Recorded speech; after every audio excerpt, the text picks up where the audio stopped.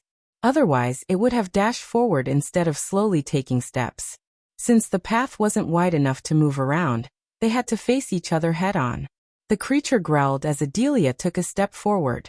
Adelia's grip around the hilt tightened. She looked ambler in front of the 8-foot monster before her. It waited for Adelia to make the first move. She didn't disappoint the creature as she dashed forward. At that moment, she had no idea this creature was one of the many obstacles created by the Dark Lord. To get the armor pieces, she had to overcome each and every obstacle. Chapter 781. The trials for the second armor piece. The creature deflected Adelia's katana with its claw. Sparks flew from the collision. Adelia almost lost the katana due to the massive force. She quickly slid under the creature. The creature stomped the ground as Adelia leaped away from it. Grrrhhh. The creature roared. It opened its thin wings. Adelia anticipated the creature's next attack. As it flapped its wings, Adelia raised her hand, creating a jade shield to block the wind blast. The creature did not back off with one flap. Instead, it flapped its wings again and again. The dungeon began to tremble. Bits and pieces of the ceiling crumbled down. "Oh no. You are going to kill us both," Adelia snickered. She quickly dashed at the creature to prevent it from destroying the place. The creature swung its front legs. Adelia slid under its arms and cut its thigh. Blood spurted out as the creature roared in pain. The creature stumbled down. Her blade cut several inches deep into its thighs. The creature stomped the ground. Adelia tried to leap away, but the shock wave blasted her onto the wall behind before she could escape. The creature's eyes burned with rage and pain. To Adelia's surprise, the creature picked a handful of soil and rubbed it in its wound. The creature again surprised Adelia by taking the torch and burning its wound. Finally, the bleeding stopped. Adelia had to admire the creature's intelligence. This time, the creature dashed at Adelia with lightning speed. Even Adelia failed to roll out of its path. As a result, the creature swatted Adelia like a bug. The force threw Adelia onto a wall. She coughed blood. Without twisting any second, Adelia quickly retrieved a healing potion from her space ring and chugged it down her throat. She immediately felt revitalized. Cuts and bruises on her body faded away. Seeing her use the healing potion, the creature shrieked. It pounded its chest as though it hated her using the potion. "Do you hate that ugly?" Adelia antagonized the creature. Once again, the creature dashed at her faster than before. Adelia did not move. On the contrary, she pressed her feet on the ground and stayed still. When the creature swung its claws, Adelia bent backward, evading the claws. After missing the target, the creature lost its balance for a second.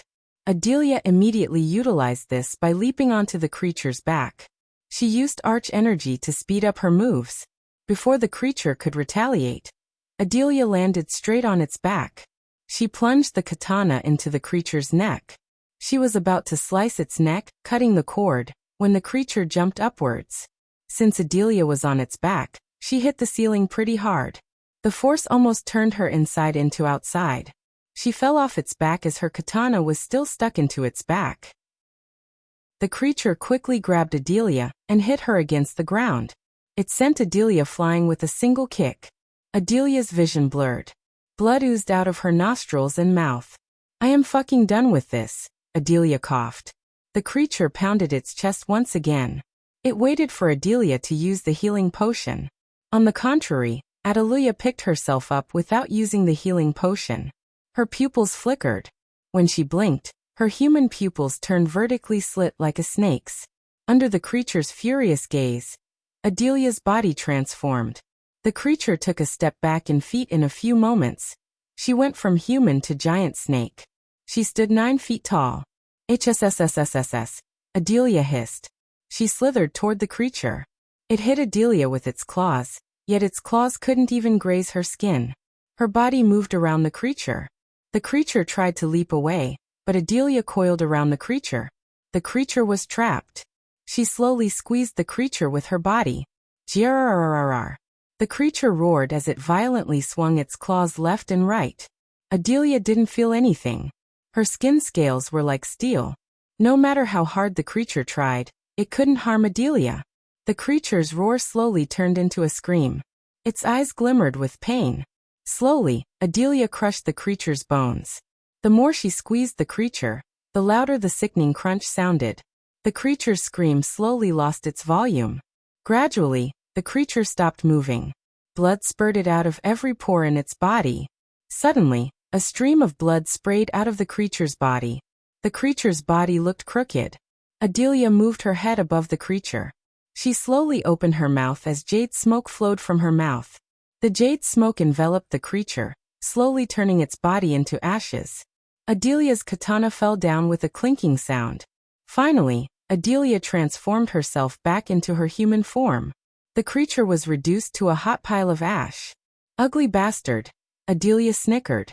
She picked up the katana and unsheathed it. After killing the creature, Adelia resumed her journey. The creature made her realize this place was more dangerous than she initially thought. She became vigilant, focusing on her surroundings. Luckily, the torches lit up further she moved. Once again, everything became silent. At that moment, even a point-dropping sound would sound like a bell. Only her shadow and the silence accompanied her forward. She wondered how long it took the Dark Lord to build this dungeon. Although she was a half-immortal, the runes around her suppressed her cultivation. Without the device around her wrist, she couldn't have survived the creature. If someone else had entered this place somehow, they would have been the creature's food by now. The silence lasted for a few more minutes. Then, she began to hear the undead growling once again. Compared to the creature, these undeads were just an annoyance in her path. She thought about using spells, but the walls and ceiling looked unstable. Before getting her hands on the armor piece, she couldn't risk flooding the dungeon. The undeads staggered toward her from the darkness. She counted at least 20 undeads before her. Despite their number, Adelia showed no signs of distress. Instead, she just smiled. Once again, she unsheathed her katana. With just a swing, she cleaved two heads clean off their shoulders. Unlike the creature she faced earlier, these undeads possessed no intelligence. Even after Adelia killed two, the others reached out to her as though nothing had happened. Adelia did not even flinch as she cut down the zombies without slowing down. Her sword swings were several times faster than the zombies. Before they could touch her, they lost their heads. The black goo splattered across the dark walls and the ground. As much as she loved killing the undead, she reeked of rotten eggs and meat because of the black goo. Fortunately, there was no one beside her. After cutting down the undead, she saw a ray of light in the distance. She hastened her steps. A few minutes later, the narrow tunnel opened into a spacious hall. The moment she stepped into the hall, the place lit up. She noticed a couple of huge braziers with blue flames burning atop. In the dazzling blue light produced by the flames, Adelia noticed several statues around the hall. But what drew her attention more was the black chest in the center. The chest was sat on top of a pillar. When she looked closer, she noticed a giant lock with 5 keyholes. The ray of light peeked through the ceiling and illuminated the dark chest. The armor piece must be inside. Adelia mumbled but didn't take another step forward. She looked around the hall, counting the 5 statues. 5 keyholes, 5 statues. I have a bad feeling about this, said Adelia. Each of the statues looked distinct. One of them resembled the bat creature she fought earlier. The others looked weird and bizarre. Adelia took a deep breath before taking another step. Deep down, she expected something to happen. Just as she expected, one of the statues trembled the moment she stepped forward. This statue looked like a gargoyle. Pieces of stone crumbled down from the statue, revealing its jade skin. The creature was the size of an adult lion. At least the gargoyle wasn't as big as the bat creature earlier. That was a subtle advantage for Adelia in this battle. The gargoyle-looking creature shook itself, yanking the remaining stone pieces on its body. Adelia vaguely saw a golden key on its neck. If she had to guess, she would say this key would fit the keyhole in the lock. As she took another step, the the creature noticed her. It locked its crimson-red eyes with her. Coincidentally, the creature was exactly as strong as she was. It was at the body-strengthening stage. She closed her eyes for a moment to focus on her inner energy. Unfortunately, the runes were still suppressing her cultivation. The creature scratched the ground with its front legs before running toward her. Since they were both at the same cultivation stage, it was a battle of strategy and technique instead of spells and energy. When the creature was just a meter away from Adelia, she stabbed it with her katana. Cling. The katana didn't even penetrate an inch. Instead, Adelia's hands went numb. She felt as though she had stabbed a boulder. The creature hit Adelia with its head and sent her flying. While she was in the air, the creature bit the katana. The creature spat the katana to the other side of the hall. Adelia growled. As she picked herself up, the creature roared. To her surprise, the roar turned into a peal of laughter. Adelia was stunned. She didn't expect the creature to laugh at her. Moreover, it was mocking laughter. She burned with rage being ridiculed by a creature such as this. "It's on." Adelia cracked her knuckles. Her eyes glimmered with rage. Without waiting for the creature to attack her, she dashed at it. She didn't retrieve any weapons from her space ring. Instead, she chose to fight with her bare hands. Chapter 782. Poison-spewing snake. Adelia and the gargoyle clashed in the middle. Their collision made sparks fly. Instead of using a weapon, Adelia fought with her bare hands. The gargoyle raised both its front legs to crush her, but Adelia grabbed its legs and overpowered the gargoyle. Even without cultivation power, Adelia was able to match the gargoyle's raw strength. The gargoyle tried to take a bite of Adelia's head, yet it couldn't reach her. "Arg!" Adelia roared as she pushed back the gargoyle. Every bit of muscle in Adelia's body bulged up. Purple veins appeared on her skin as her pupils became slit vertically. Eventually, she pushed the gargoyle against the wall. While the gargoyle was struggling, Adelia kicked it in the leg. The gargoyle roared. She kicked it in the leg in the same spot again, and again until cracks appeared in its leg made of jade. Regardless of what it was made of, the gargoyle roared in pain just like any other beast would. The gargoyle stumbled down as it matched Adelia's height. As soon as it met Adelia's gaze, the gargoyle became crazed with pain and rage. It violently tried to munch her head with its big mouth. Adelia moved her head left and right, avoiding the gargoyle's mouth by mere inches. They were at a stalemate for a few moments until Adelia lifted the gargoyle by its leg and smashed it on the ground. It happened so quickly. Her raw strength was beyond any typical body-strengthening stage cultivators. The gargoyle didn't expect such strength and movement from her. The ground cracked by the collision. Without giving the gargoyle any time to retaliate, Adelia sent it flying with a kick, just like how it kicked her earlier. She cracked her neck. The gargoyle struggled to get back to its feet. The crack in its leg grew wider when it stood up. Adelia locked her gaze with the golden key around its neck. As though the gargoyle realized her intention, it looked at the key for a moment. Adelia once again dashed at the gargoyle as it flapped its jade wings to leap into the air. Hovering in midair, the gargoyle opened its mouth. Several jade spikes shot out of its mouth. Adelia managed to roll out, evading the rain of spikes. "You got some tricks, huh?" Adelia snickered. With a single jump, she leaped into the air. In midair, she punched the gargoyle right in the face. When he first met the gargoyle's jade face, it sounded like an explosion went off. The gargoyle went crashing down. Before it could get back to its feet, Adelia shot toward the gargoyle. She landed on the gargoyle's head. "Grrhh!" The gargoyle roared. However, Adelia grabbed its jade wings and ripped them off with brute strength. She sat on top of the gargoyle, locking its head using her arms. She squeezed the gargoyle's neck as hard as she could. Cracks slowly formed around the gargoyle's neck. It tried to stand, only to fail. Adelia kept pushing it down and squeezing its neck. The cracks grew wider and wider until jade pieces crumbled down from its body. The gargoyle's feet squirmed as the glow in its eyes slowly faded away. A while later, more and more jade pieces crumbled down. Soon its head bobbed without life. Finally, Adelia roared as she ripped off the gargoyle's neck from its shoulder. As soon as she destroyed the gargoyle's neck, its entire body turned into nothing but jade dust. Only the golden key remained intact. Adelia breathed heavily on the ground. She slowly grabbed the key. "One out, for more to go," Adelia said. Adelia picked herself up. With the key in her hand, she made her way to the chest in the center. The chest trembled slightly when she put the key inside the lock. Afterward, dark smoke escaped from the chest before floating toward another statue. It was a 9-foot cobra with wings on top. Adelia quickly took out a healing potion and emptied it down her throat. Just like before, the stone statue trembled as pieces of stone crumbled down. Soon, a purple-skinned snake came to life from the statue. Its emerald green eyes glimmered with killing intent. The snake slithered around the hall instead of attacking Adelia. The blue flames from the brazier illuminated the diamond scales on the snake. The snake almost matched Adelia's true form.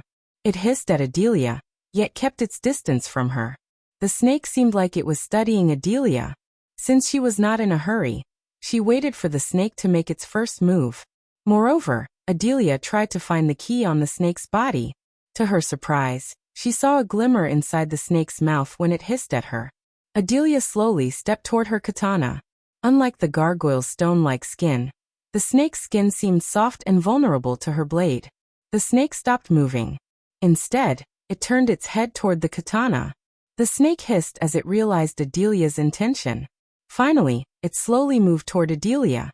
When it was just a few meters away, the snake suddenly swung its tail.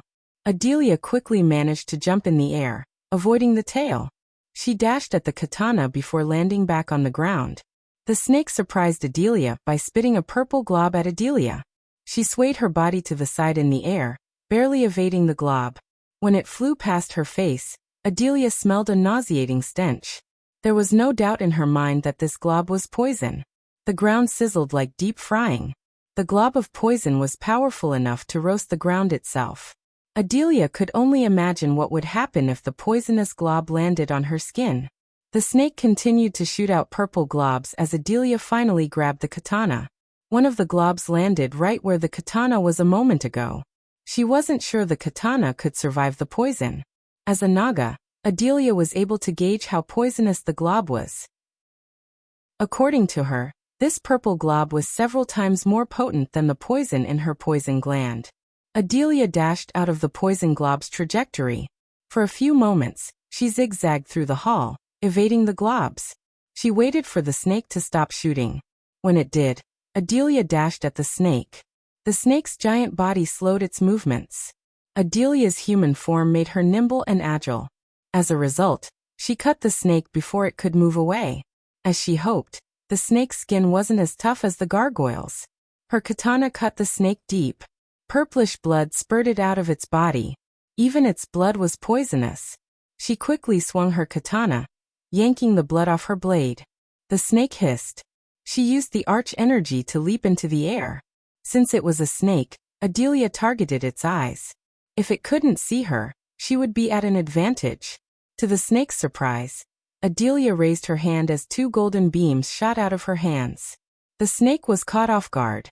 It did not expect Adelia to use a spell. Thanks to the device around her wrist, she cast a spell.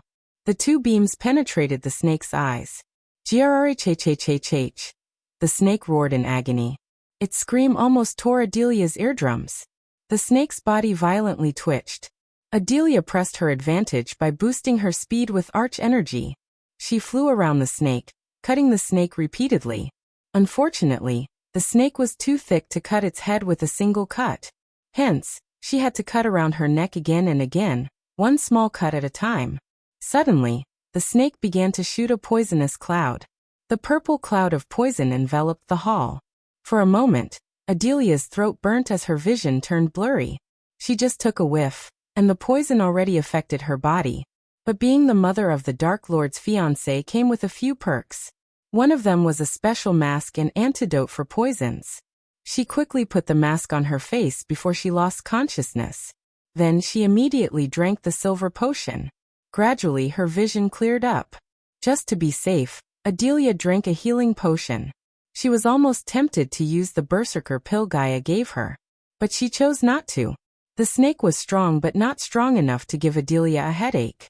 The snake would have been a bloody paste if she could use her cultivation. Furthermore, Adelia was a battle junkie, just like Gaia. The stronger the opponent was, the more excited she would feel. Simply put, Adelia wanted the battle to last long. Battles calmed her mind and soul in her own twisted, strange way. She patiently waited for the snake to stop spewing poisonous clouds. Surprisingly, it took almost 5 minutes. Only then did the purple poison in the air clear. The snake's movements slowed down. Adelia knew the snake was exhausted. Coupled with the cuts in its body and the blind eyes, the snake was on its way to greet the death. She just had to speed up the process. Once again, Adelia dashed at the snake. Considering the snake was blinded by her, it had no idea that Adelia was on her way to end its life. Because it was a snake, Adelia felt a bit of pity for it. Hence, she just leaped into the air and stabbed the snake right between the eyes. The snake stopped its twitching all of a sudden. The snake let out a groan before collapsing down. Just like the gargoyle, the snake's body turned into a pile of dust after it died. The golden key glimmered within the ash. She picked up the key from the ground. 3 to go, said Adelia. She took a deep breath as she went to put the sky in the lock. But before she could do that, Adelia drank a healing potion. For a few moments, she just took deep breaths. Because she knew that another statue would come to life when she used the key in the lock. Therefore, she wanted to take a few moments to rest her body. Each of the 3 remaining statues looked terrifying. Anyone would have been worried, but not Adelia. She looked excited to face 3 more beasts. Chapter 783. Something related to the Dark Lord. While Adelia was fighting the beasts to get the second piece of the armor left behind by the past Dark Lord, Saber was heading for Ysirius. His destination was the Aqua Palace. Sadie received a piece of information about something valuable that was about to be auctioned. Surprisingly, this item had some kind of connection to the Dark Lord. Hence, Saber attended the auction under the Dark Queen's order. Since the Dark Lord was in his heavenly tribulation, most of his subordinates were on the floating mountain, except for Saber. Rather than participating in the auction himself, Saber was ordered to be a spectator. If the item had any significance to the Dark Lord, Saber was ordered to track down the buyer and steal it. Gaia didn't bother to spend millions of gold coins in the auction, especially when they were in a financial crisis. By the time Saber reached the outskirts, the darkness had enveloped the world. Although Saber had no need to worry about the daylight anymore, he still loved the night more than the day. On a pitch-dark night, the Aqua Palace was fairly quiet. Several groups of guards patrolled the island, and each of them was at the soul refining stage. The Aqua Palace spared no expense in armoring them up. They were armored to the teeth, and their armor glowed in the night due to the runes engraved in them. As Saber approached the island, he noticed a sliver of glow around the island. Apparently, they placed new arrays and runes to ensure the island's defense. The last thing the Aqua Palace wanted was an attack from the Dark Lord. But Saber knew the Dark Lord had more pressing concerns than attacking the Aqua Palace for no reason. As far as Saber was concerned, the world was so wrong about the Dark Lord. He wasn't as evil as the Guardians painted him to be. Saber heard hushed discussions and commands from all over Aqua Palace. Most conversations were about the royal dragon skeleton the Aqua Palace dug out recently. Neither Saber nor the Dark Lord had any interest in the skeleton. Hence, Saber paid no attention to these conversations. But none of them talked about the mysterious item Saber was looking for. The auction was scheduled to begin when the sun rose.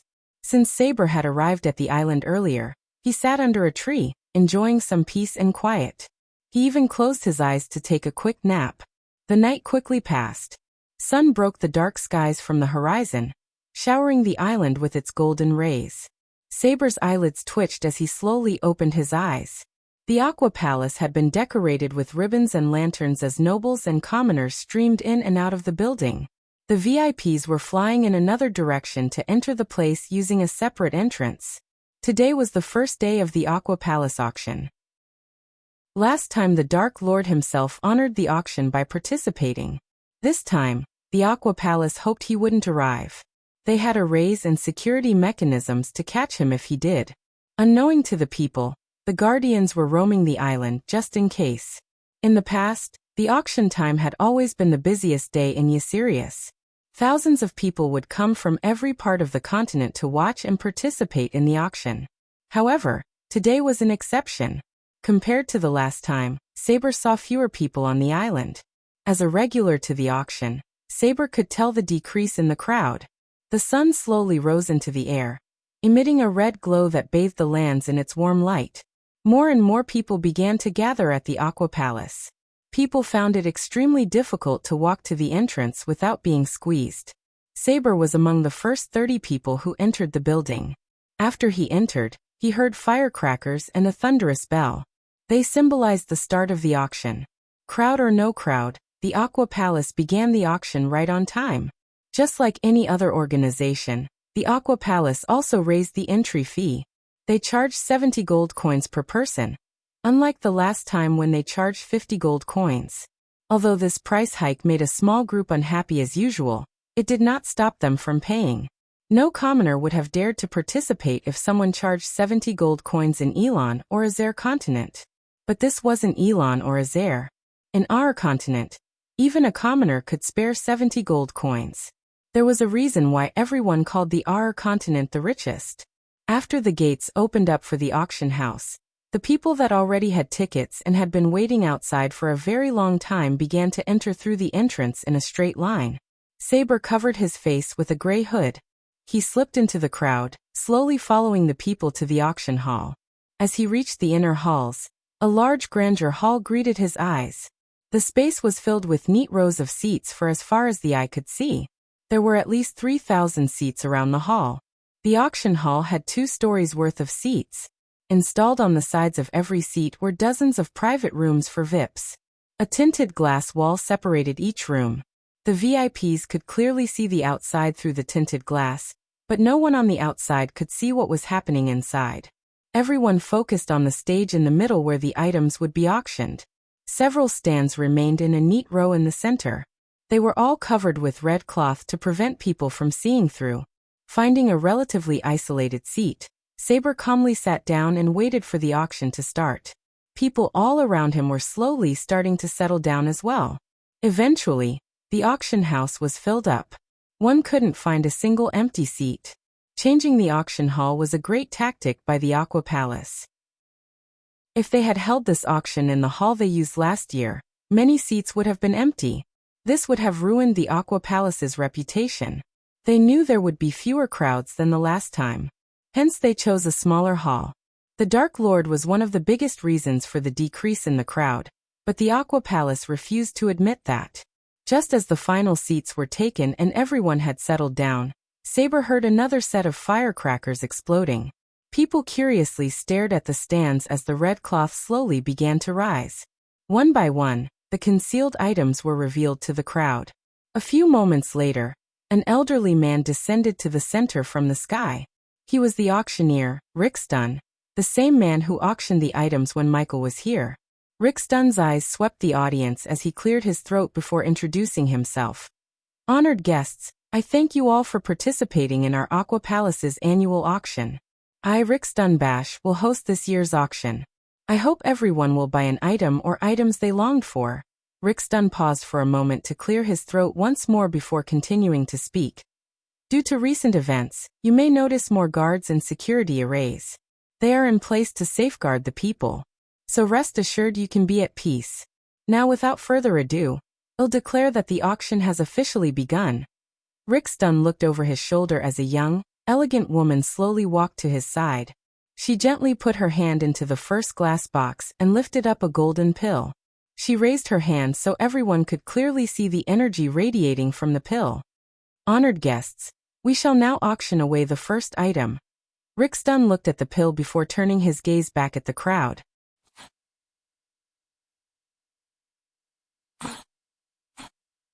The very first item is a blood lily pill. For the honored guests unfamiliar with this item, only 12 pills exist in the world. They were concocted by legendary alchemist Ingrid Stenham. Many people looked clueless. As though Rickstun had expected this reaction from the crowd, he explained further.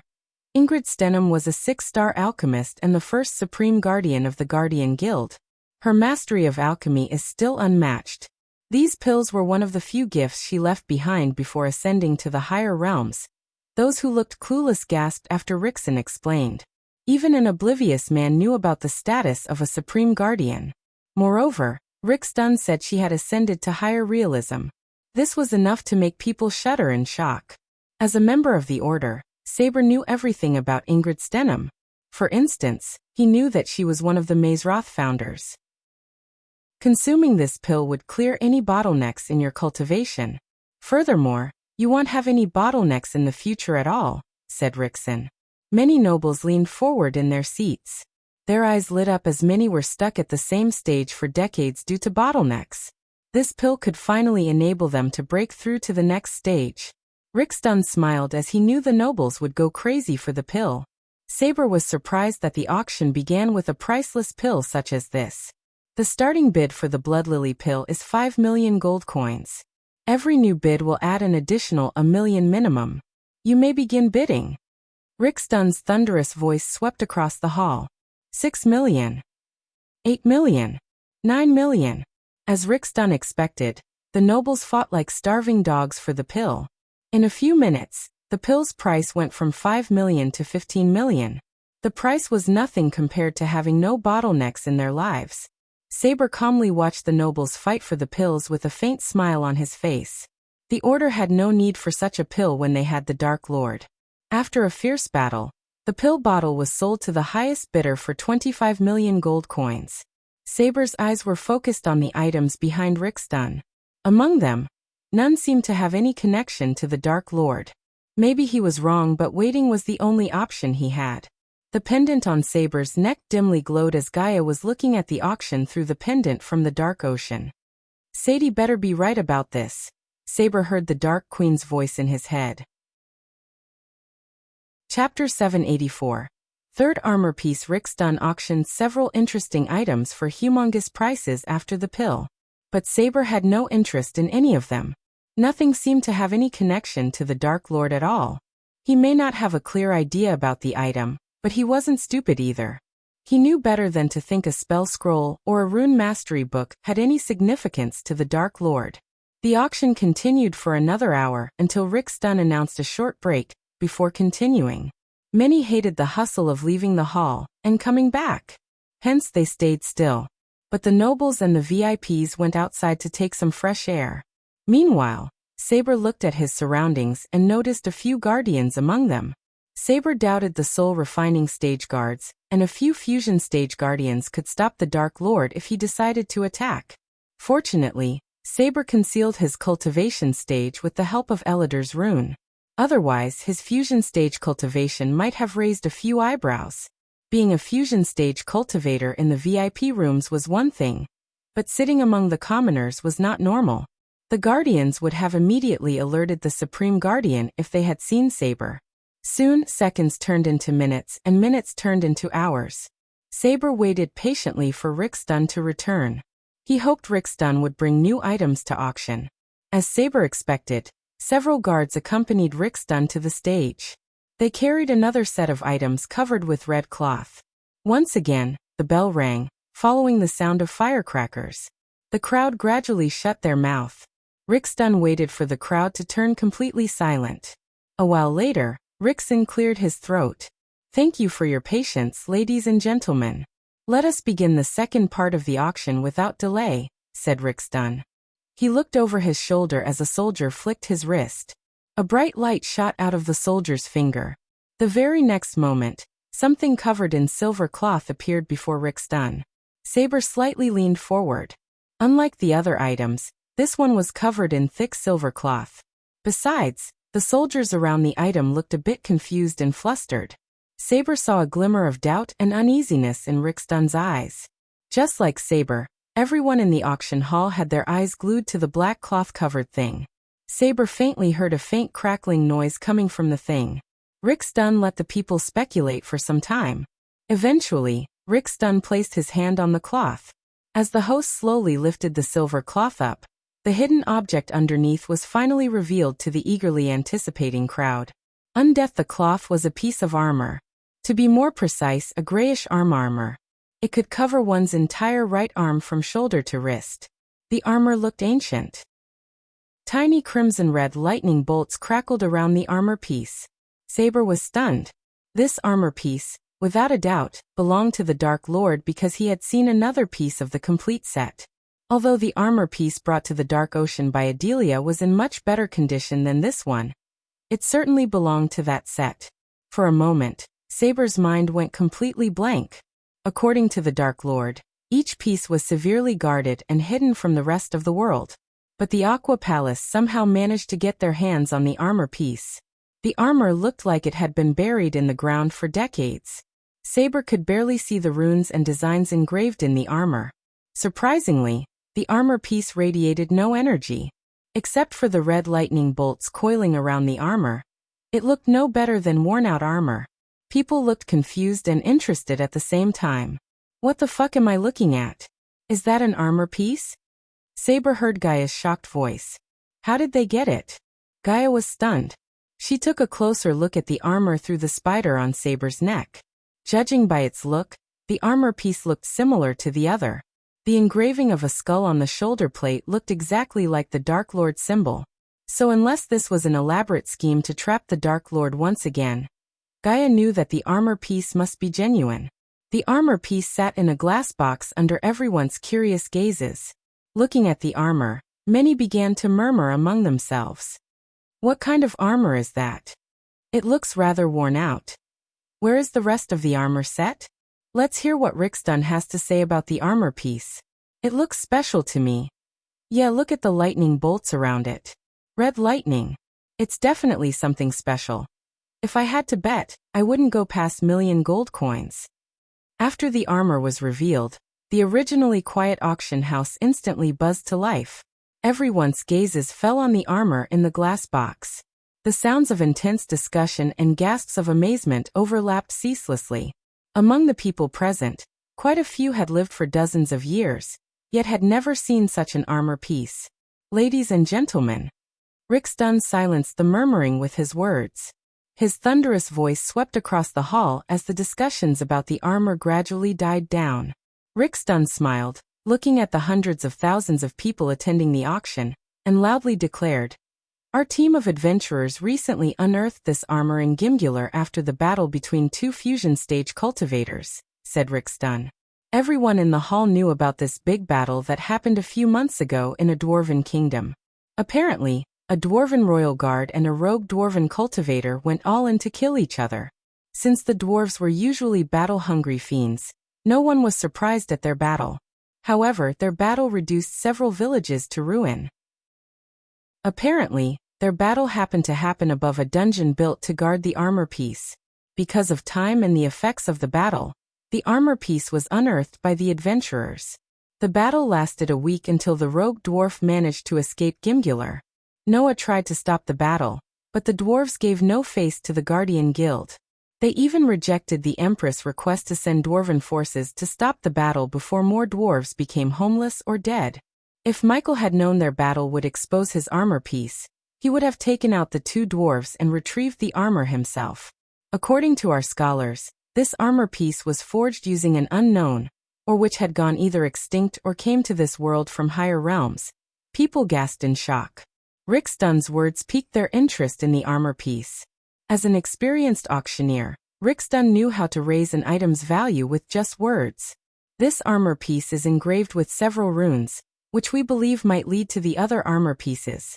In its full form, our scholars believe this armor could withstand a half-immortal's attack. Rickston paused for a moment. Although we do not recommend it, one can melt down the armor to forge an unstoppable weapon out of this strange or, "I am going to fucking kill that son of a bitch," Gaia roared after hearing Rickston's words. Just the thought of someone melting the armor piece made Gaia's blood boil. As you can see, this armor creates these bolts of red lightning. I was assured that we could have unearthed the armor's secrets if we had more time. But the Aqua Palace has decided it's better on your hands than on ours, said Rickston. He omitted that their scholars completely failed to learn anything about the armor piece. They knew better than anyone this armor was useless without the rest of the pieces. In fact, the Aqua Palace didn't even battle test the armor. They feared any attacks on the armor piece would wreck it completely, thus making the armor piece a scrap. In other words, the Dark Lord made sure even if someone had managed to get the piece of armor somehow, they wouldn't be able to use it at all. The Aqua Palace had a rule not to wear any armors they unearthed from unknown ruins. They came up with this rule when someone in the Aqua Palace wore armor cursed by a powerful elven witch. The Aqua Palace almost went extinct at that time. Ever since then, they had a strict rule not to wear or use anything unknown to them. This rule saved them once again as the Dark Lord armor piece was engraved with deadly runes. They would have turned to dust if someone else had worn the armor. The armor piece may look old and worn out, but it was still capable of killing people. Whoever wins the bid for the armor will get 1 hour with a 5-star ringmaster and blacksmith from the Aqua Palace.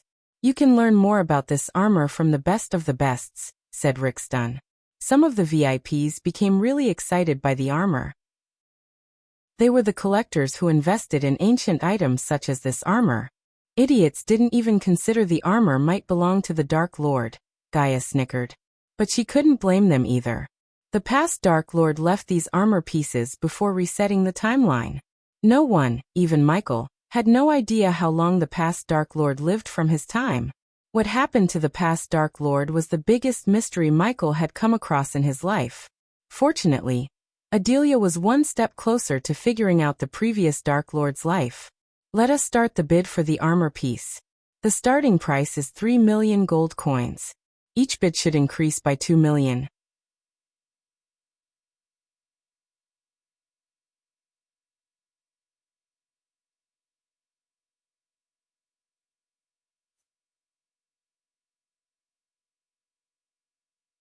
Dash. 6 million. Someone from the VIP room bid for the armor. Don't let the armor piece out of your sight, Saber. When he wakes up, I want to present this to him. So don't disappoint me, Gaia said in a stern voice. You want, said Saber. 8 million, 10 million. The VIPs and the nobles continued to raise the bid. Rickston was really surprised by their bids. But he didn't know that one of the bidders was the war god of Gondolin. At that moment, both a war god and a vampire were hoping to get their hands on the armor. Only time could tell who would emerge as the victor between them. Chapter 785. War God of Gondolin. While Saber was following the third armor piece, Adelia was breathing heavily inside the dungeon. She had defeated 4 beasts and was fighting the last one.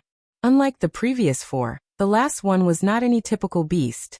It was just a giant blob of goo that was immune to all physical and magical attacks. She had been fighting the red blob of good for 5 hours. She was exhausted. No matter how hard she hit the blob, she couldn't hurt it at all. It neither had any limbs nor a face. Hence, it was tough for her to tell what the beast was thinking or about to do. Strangely, the blob did not attack Adelia, but kept her from reaching the chest. Moreover, she didn't see any key on its body. She had a bad feeling that the key might be inside the goo, but she didn't wish to test that theory. Why? Because the blob of good stank to high heaven. Never in her life had she smelled something so putrid and nauseating. She couldn't even find something to compare the smell with. To fight the smell, she had to wear a mask on her face. Still, the smell managed to penetrate the mask itself. What the fuck are you? Adelia growled. She raised her hand as a stream of fire shot out of her hands. She had already tried to burn the blob, only to fail. But she hoped this time would be different. On the contrary, the red flames just brushed past the blob, causing no harm to it.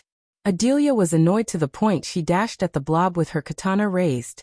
She wanted to chop the blob into countless pieces. The blob quickly moved in front of the chest, shielding it with its body. It was really surprising how fast the blob moved to protect the shield. She wondered what would have happened if she had brought backup. Thinking about it, she almost regretted not bringing Saber or his men with her. She cut the blob in anger. It felt like she had cut a wax statue. The cut in its body closed in a blink of an eye. Arg! Adelia roared as she raised her hand.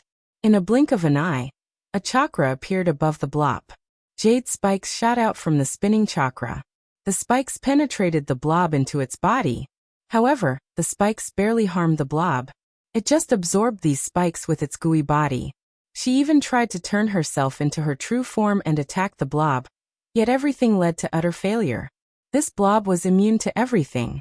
Come on. Out of the way, ugly, Adelia said, leaping away from the blob. The blob did not respond to her. Not a single peep came out of its mouth. Since the blob hadn't attacked her yet, she just sat down and breathed heavily. The blob remained still before the chest instead of attacking her. It seemed to have no intention of attacking, nor it had any offensive capabilities. This blob was created to protect the chest and exhaust the opponent to death. The blob was one of the creations of Dalar when he worked under the past Dark Lord. The Dalar in the current timeline was still years away from creating this blob. In a sense, Adelia was really lucky to face creations from the past. Adelia was tempted to contact Gaia or the Dark Lord himself only if he hadn't triggered a heavenly tribulation. Adelia knew for certain he could destroy this thing in a blink of an eye. Unfortunately, he was not here, which made dealing with this annoying blob her problem. She stared at it from top to bottom. For the first time in many years, Adelia had no strategy to defeat the monstrosity before her. Silence fell over them.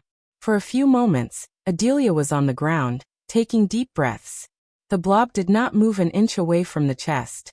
Suddenly, Adelia had a crazy idea in her mind. This should better work. Adelia picked herself up. She sheathed her katana and cracked her neck. Finally, Adelia dashed at the blob once again. On her way to the blob, she raised her hand as a stream of energy shot out of her hand. The energy beam went straight through the blob. As a result, a hole was formed in its center. Adelia immediately increased her speed. Before the hold could close, Adelia leaped into the blob. For the first time, the blob let out a growl. The hole closed up with Adelia inside. The blob grew in size as it frantically moved around the hall. Soon a bright light emerged within the blob. The temperature in the room slowly rose to the point the blob started to melt down. Adelia roasted the blob from the inside. It rolled and leaped into the air, trying to save itself. However, nothing worked in its favor. The blob slowly melted into a red ooze. It formed a puddle that resembled blood on the ground. The air around the blob reeked of putrid stench. It stank to the point one would die of suffocation. Fortunately, Adelia was inside the blob. The growling noise that came from the blob gradually sounded louder. Eventually, the blob exploded into pieces. Adelia fell down to the ground with a thud. She was completely covered in red goo from head to toe. In her hands, a golden key glimmered. The key put a smile on her face. With the fifth and the last key in her hand, she was one step closer to seeing what was inside the chest. She got up to her feet and walked toward the chest. Wasting no time, she put the key in the hole. As soon as she put the key in, she heard a clicking noise. A dark smoke slowly rose from the chest. The chest slowly opened, revealing an ancient piece of armor, just like the Dark Lord said. She couldn't help smiling and sighing in relief. Finally, she picked up the armor from the chest. But to her surprise, a bolt of lightning hit her out of nowhere. She was sent flying away from the chest. It took her a second to realize what had just happened. She hit the wall before falling down. She felt a sharp pain in her chest. Luckily, the lightning bolt did not penetrate her. When she looked up at the chest, gritting her teeth, she noticed a ghostly figure rising from the chest. The figure slowly took the shape of the Dark Lord himself. Dark Lord. Adelia immediately knelt down to pay her respect to the Dark Lord. The aura around him terrified Adelia. His eyes glimmered with amusement. He calmly looked at Adelia. Suddenly, a dark beam shot out of his eyes. The dark beams fell on Adelia.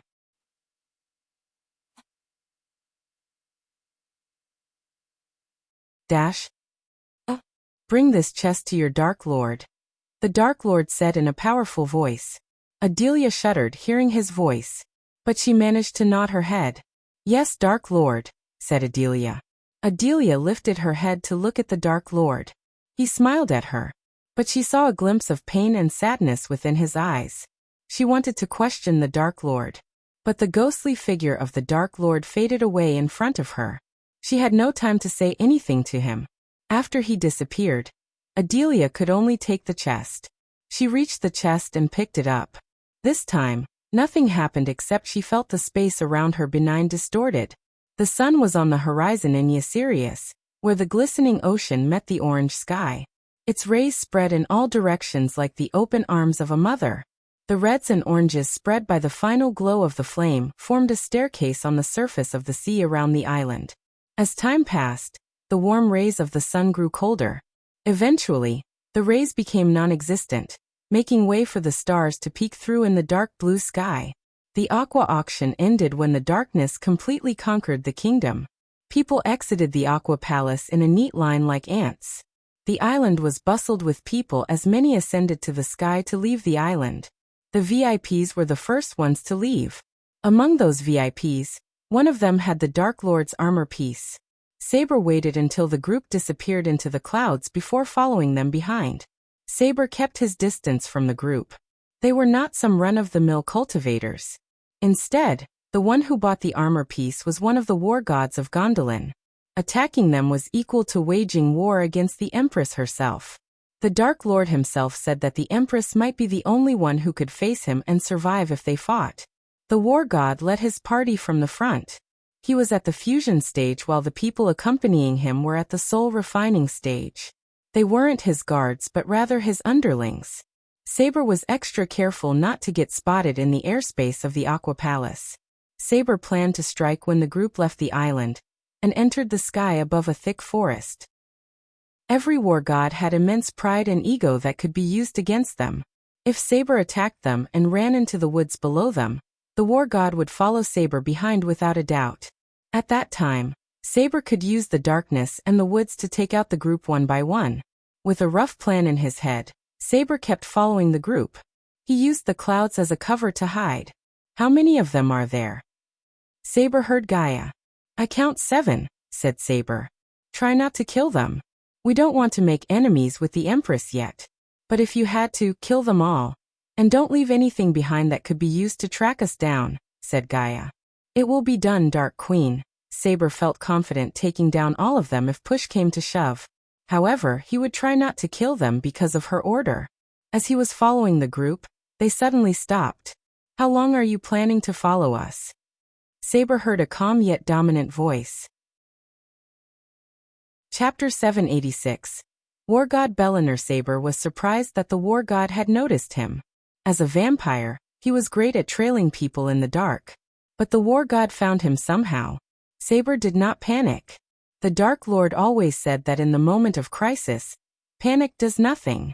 Saber recalled those words. He stopped flying as the war god's party slowly turned around. The leader of this group was the war god of Gondolin. No one knew how many war gods the Empress had, but the people thought there were 7. The one Saber followed was one of them. When Michael attended the auction a year ago, he met another war god. Despite their numbers, each of them was extremely powerful. They did not choose to call themselves war gods. Instead, the people called them that, and with time, the name kinda stuck with them. Who you are does not matter to me. Leave and you may live, said the war god. His flaming red hair fluttered in the wind. Those eyes of his burned so bright with vigor and power that Saber almost thought someone lit a flame inside them. However, he wore rather ordinary-looking robes like lesser nobles. One would expect the war god to wear some fancy armor and carry a powerful weapon with them. On the contrary, this war god had an aura of simplicity around him. Saber noticed their pointy ears twitching for some reason. Unlike the war god, the other elves burned with rage. They gritted their teeth as they were on the verge of attacking Saber for following them. The elves did not like being followed, especially by a human. The war god, however, gave Saber an option to leave. Not that the war god could be defined as merciful, but he felt it was beneath him to attack a body-strengthening cultivator. Only if Saber showed his true cultivation level and form, they wouldn't think twice before attacking him. Hearing the war god's warning, Saber remained calm. The forest he planned to initiate his attack was just a mile away from them. Once he had entered the forest, he could take down the elves one by one. Considering the Dark Queen ordered him to try to knock them out instead of killing them, Saber had to strategize a bit. Killing them was easy, maybe except for the war god, but the other elves would stand no chance against Saber. The Dark Lord's potions not only took away a vampire's weakness to sunlight, but also enhanced their abilities such as speed, momentum, and power of their attacks. Especially the potion he and Adelia took was several times more potent than the rest. With Saber's battle experience and enhanced abilities, he could match the war god's fusion stage level 9 cultivation. But first, Saber needed to get into the forest. I will if you hand over your space rings. This is a robbery, my friends. The war god looked amused, while the other elves looked a bit confused. They thought Saber was crazy. The elves weren't wrong to think so. Anyone who dared to rob the Gondolin elves was nothing but crazy. Even if this party did not belong to the war god, and a commoner was in the war god's place, the Empress' wrath would be the same. Trying to rob a Gondolian was a crime punishable by a long and painful death in Gondolin. Saber knew that. Yet he couldn't care less. The Dark Queen scared him more than the Empress ever could. In fact, the Dark Queen scared almost everyone in the army more than the Dark Lord himself. Sometimes he would understand and be merciful if one of his subordinates fucked up something. Mercy would go out the window if the matter was handled by the Dark Queen. 7 months ago, Saber noticed the Dark Queen literally axed someone to death because he dared to speak about the order in public for fame. She didn't even allow anyone to bury the pieces. It took the crows a week to clean the flesh off his bones. After that display of cruelty, no one dared to speak about the order ever again. He doubted the Empress could ever be some close to the Dark Queen in terrifying people. Saber had no idea how wrong he was. There was a dark side to the Empress that no one had ever seen or lived to tell tales about. Killing the war god would be a good way to see this dark side. Luckily, it was not Saber's intention to kill them, at least he would try not to. How do you plan to accomplish that feat with your cultivation level? Asked the war god. If Michael was here, he would recognize the thick British accent and be surprised by it. In fact, all the elves in Gondolin talked in an accent that resembled a British accent. Ask nicely, perhaps, Saber chuckled. Let's kill him. Yeah, why are we wasting time on this weasel? Human scum. The elves began to raise their voices. They might not be as racist as the elves of Nelnethar, but still, they were racist enough to flay Saber alive for looking them in the eyes. Almost all the elves had a superiority complex. They treated every other race with scorn and distance, even their racial cousins, the Dark Elves. They had no idea Saber neither cared nor that he was a human. Cultivation is not the only way to gauge someone's power, said Saber. These were not his words but the Dark Lord's. So you want back off? The war god slightly tilted his head. A golden radiant appeared around the war god. His eyes glimmered with killing intent. Just this aura was enough to kill a typical body-strengthening stage cultivator. The war god knew this. Hence he was a bit surprised that Saber remained alive instead of puking blood and falling down. Saur calmly stood atop his flying sword and stared at the elves. Am I supposed to be scared? Now you know I am not a run-of-the-mill thief, Saber calmly said. His voice oozed with arrogance and pride of being the Dark Lord's subordinate. At first, Saber felt forced and embarrassed to serve someone else other than himself. But after a year he felt nothing but pride. The Dark Lord was the most feared and powerful man in the world. He was lucky to serve him and support the Dark Lord in his path to eradicate the Great Eight clans as well as the Sky Hall. You're just stupid with a little trick up his sleeve, the war god said. He was nonchalant. Unless this thief was a half-immortal, the war god had no problem killing him. End him, said the war god. He didn't bother to attack Saber himself. Instead, he let one of his minions deal with Saber. The elf cracked his knuckles before hovering toward Saber. Since he was at the soul refining stage, he thought he could take on Saber. Saber remained calm as still water. When the elf approached, he grabbed Saber by his neck. Saber slowly squirmed, turning his back toward the forest. The elf clenched his fist. Almost everyone in the world knew about the elves and their arrogance. They liked to toy with their foes before killing them, especially the weak ones. Since Saber pretended to be a body-strengthening stage, the elf smiled with amusement. He balled his fist and punched Saber in the chest. Upon the elf's fist hitting Saber's chest, a booming sound resonated. Saber was sent flying. The elf watched Saber flying toward the forest. Saber took advantage of the situation by intentionally flying into the forest. He crashed through the canopy, breaking several branches.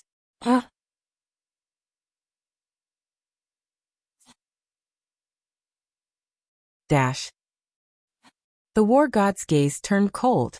Finish what you've started. the war god said with a murderous tone. Just his voice alone was enough to make the elves tremble.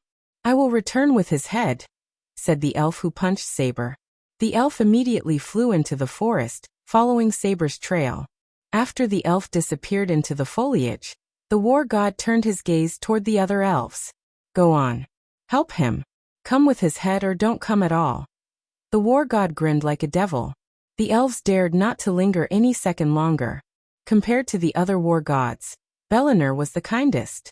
Otherwise he wouldn't have given the thief an option to escape. Any other war gods would have torn him to pieces the moment they found out he was following them. But even Bellinor had his limits. After sending the elves to hunt down Saber, Bellinor hovered above the forest. For some reason, Bellinor felt something amiss. The thief did not seem like an ordinary thief. Something was definitely strange about him. An ordinary thief wouldn't have dared to mess with a war god. The forest the elves entered was oak-brown and primitive. The grasses they stepped on were crackly beneath their feet, because of the recent dry spell. One would be in awe of the size and majesty of the trees, but not these elves. They were not here to enjoy the beauty, but to kill a human. The trees' knotted arms rose ever upwards, as far as one's head could lift. They were hoary fortresses and stood proudly. The orchestra of birdsong suddenly stopped as the elves entered. A pair of jays were screeching high up in the canopy of the trees. These scavengers of the bird world sensed the murderous aura around the elves. Their eyes gleamed with delight as they hoped they could eat fresh meat soon. Spread out. He must be here somewhere. One of you stay in the air and make sure he doesn't fly away. An elf barked orders at the others. When did you become the boss of us? Asked another elf scornfully. Why don't we go to Bellinor and ask him? Fuck you. The elves scattered through the forest quickly after hearing Bellinor's name instead of bitching. The elves spread their focus around them to find Saber. Little did they know Saber was watching them and waiting for them to spread out. The elves thought they were hunting Saber, but it was the other way around. With darkness and forest to his advantage, Saber had the battle in hand. Chapter 787. Taking out one by one inside the forest, Saber watched the elves from a safe distance. He could feel their senses. Whenever he felt their senses getting close to him, he leaped away from one branch to another. As though nature wanted to add some twist to their situation, dark clouds soon gathered in the sky above the forest. Saber heard the thunder rumbling. The wetness in the air suddenly increased, warning Saber about the upcoming heavy downpour. Everything under the thick canopy rustled. He heard the elves growl. They hated getting their hands dirty. These elves were natured in palaces and mansions. Thus, they hated everything related to dirt. The elves hovered above the ground to avoid stepping on the mud. Saber could pinpoint each and every elf in the forest. They were searching for him alone, which was a big mistake. Watching a lone elf, Saber silently broke a twig. He aimed at the ground a few meters away from the elf, and threw it to distract him. The sudden noise startled the elf. As Saber expected, the elf moved toward where he heard the sound. Because the elves thought Saber was just a body-strengthening stage cultivator, the elves did not put a defense shield around him. Their pride and arrogance prevented them from doing so. Saber utilized this situation. He slowly flew toward the elf without making a sound. The elf's neck hair stood up as he sensed someone approaching him. But before he could react, Saber grabbed the elf from behind. He squeezed the elf's neck until his skin turned purplish. The elf's body gradually stopped twitching as he lost consciousness. Saber did not waste any second. He immediately jumped into the top of a tree. Saber took out some ropes and tied the elf against the tree. Saber could have easily taken the elf's life but chose not to. Leaving the elf behind, Saber moved toward his next target. After leaping from tree to tree for a few moments, Saber reached his target. The elf had a deep frown on his face. He did not like to be in the forest at all. Unfortunately for the elf, the sky broke open, pouring water in full force. The big rain droplets rushed through the canopy with an unearthly sound. Fuck you, rain. The elf cursed the rain. Streaks of lightning decorated the dark sky. Soon, Saber heard an ear-piercing thunder. Saber immediately dashed at the elf to take him out. The elf did not expect someone to jump from above. Before he could react, Saber landed straight on the elf's shoulder. The sheer force of Saber's landing dislocated the elf's shoulder and knocked him out cold. Just like earlier, Saber grabbed the elf, leaped onto the tree, and tied him with ropes.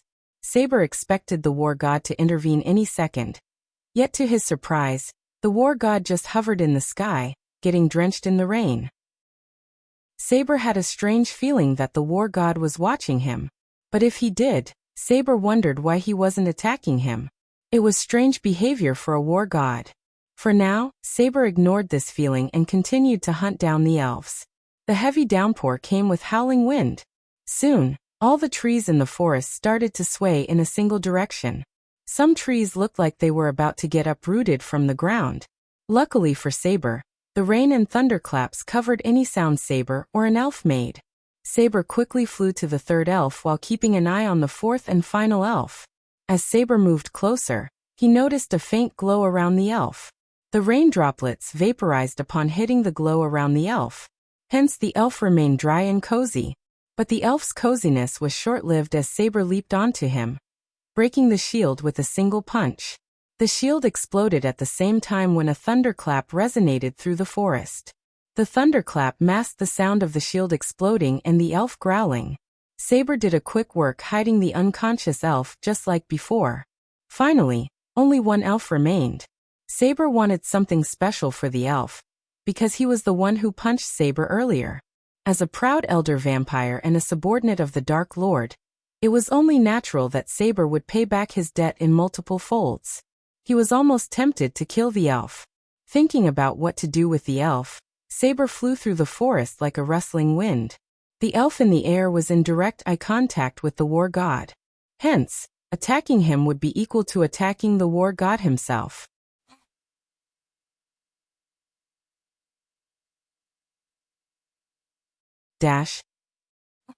As the elf was told, he was searching for Saber.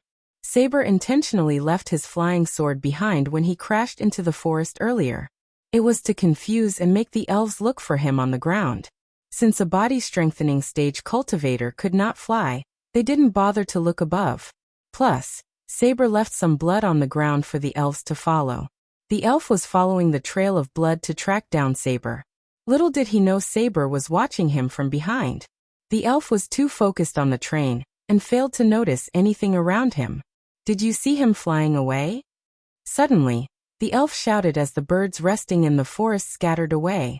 The elf didn't bother to lower his voice. Even though they weren't in Gondolin, they acted otherwise. For them, all of Otter belonged to them, the superior race of all. They could conquer all Aur if they wished to because Gondolin had the mightiest army in the world. However, even the dwarves couldn't match the elven might.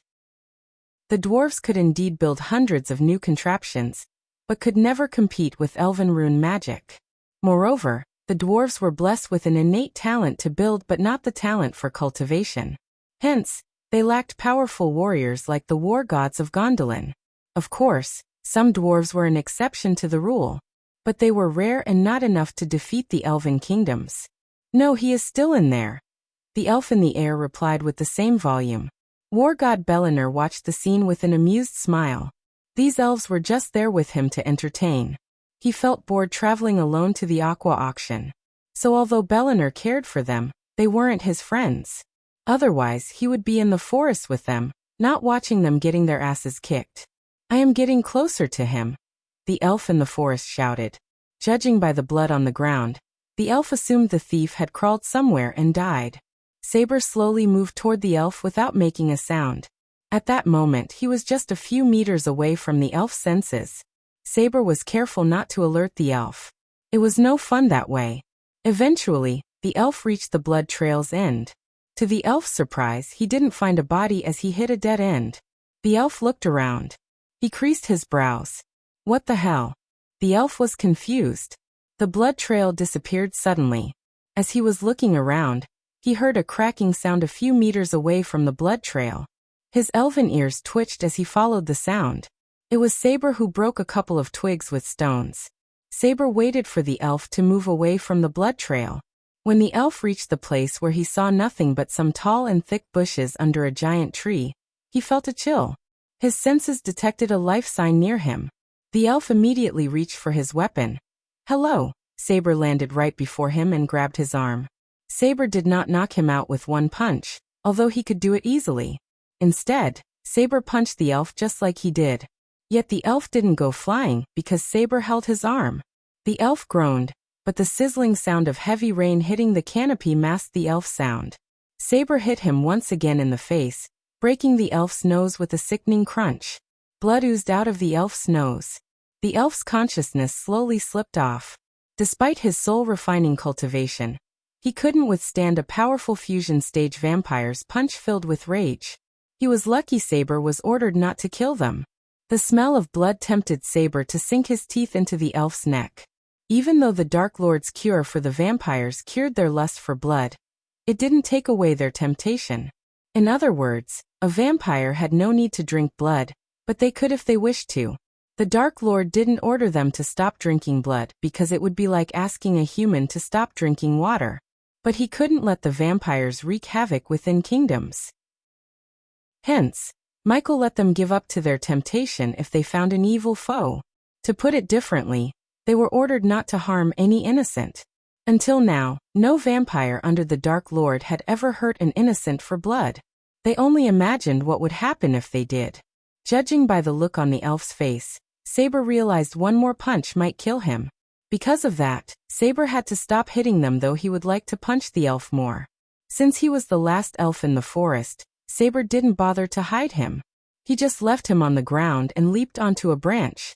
"Come out and deal with him too." Suddenly, Saber heard Belliner's voice. It sounded louder than a thunderclap. Saber wasn't surprised as he felt the war god was watching him. A mere forest wouldn't be able to prevent a war god from seeing what was happening to his men. Saber's eyes glistened with excitement. After a long time, he was going to battle a worthy opponent. The elf in the air frowned. Unlike Belliner, he had no idea what had transpired within the forest. He was completely stunned when he saw the lowly thief flying through the canopy without a flying sword. Furthermore, he wasn't harmed at all. The elf couldn't help thinking the worst. He trembled slightly in fear. "We should do this alone," said Belliner. To Saber's surprise, he just flicked his wrist as a blast of wind knocked out the elf in a blink of an eye. It was a show of power. Honestly, it really surprised Saber. He knocked out a soul refiner with a flick of his wrist. "Shall we begin?" Belnair asked after knocking out the elf. Both had no fear in their eyes but glimmering excitement. Chapter 788. Stalemate Battle. Saber cracked his fist, preparing himself to battle the war god. The war god remained calm. He wanted Saber to make his first move. Just as he expected, Saber did make his first move. He dashed at the war god with speed beyond any fusion stage cultivators. The cosmic energy, coupled with the Dark Lord's potion, enhanced his speed to the point the war god himself was surprised by his speed. Saber even left some afterimages on his trail. Although Belliner was surprised by his speed, it was not enough to catch him off guard. The war god simply snapped his finger as a golden crescent wave blasted off Saber. As Saber was flying in the air backward, a small glimmer of light enveloped Saber's body. Each war god had their own unique way of fighting and armor. Only a few had seen a war god's battle armor and lived to tell tales about it. Luckily, Saber received a rare opportunity to see the armor. It was a set of armor with a squared helm and a squared, T-shaped opening, leaving the eyes, nose and mouth exposed. Attached to the top was a sun-shaped metal ornament piece. The shoulders were oval, quite short, and small in size. They were decorated with a row of metal feathers, all pointing upwards. The row reached from side to side. The upper arms were protected by squared, half-covering rear braces, which sat well under the shoulder plates, while the lower arms were covered by vambraces which had many small metal spikes covering the vambraces all over. The real beauty of the armor was its chest plate. It was made from a couple of metal layers, mimicking dragon scales. It covered everything from the neck down and ended at the groin. Following the upper body, the armor slowly covered his lower body. The upper legs were covered by squared, fully covering cuisses as greaves protected the lower legs with several arrowheads attached on the outer sides as if arrows had pierced the legs. Belliner glowed like a sun in the night sky. He cracked his neck as Saber finally steadied himself. "That's nice armor," Saber commented about Belliner's armor. Enjoy the sight while you still can, said Bellinor. The armor glimmered brighter and brighter to the point Saber's eyes had to adjust for its light. The war god wasted no time as he dashed at Saber. He was almost as fast as Saber, or even faster. Saber instinctively cast a spell.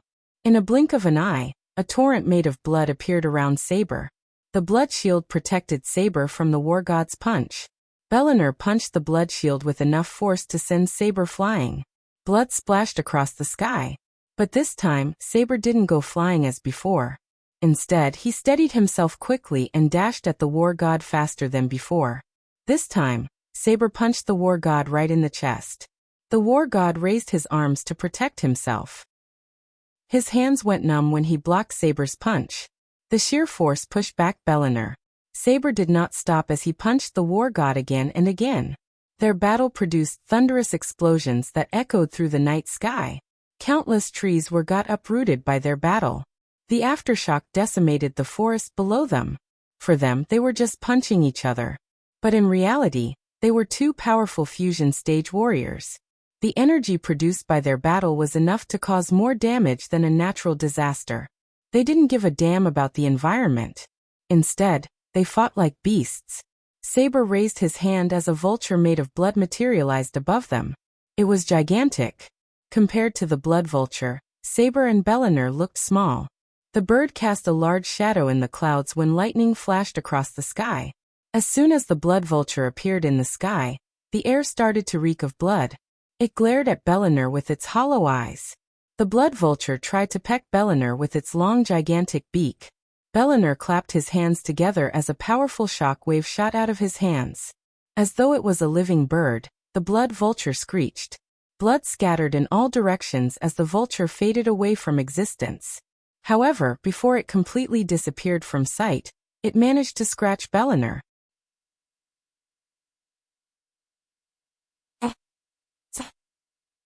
Dash. An ear-piercing screech resonated from the armor. Fortunately for Bellinor, the armor saved his skin. Except for a small chunk of armor, he lost nothing. Saber didn't wait for the war god to retaliate.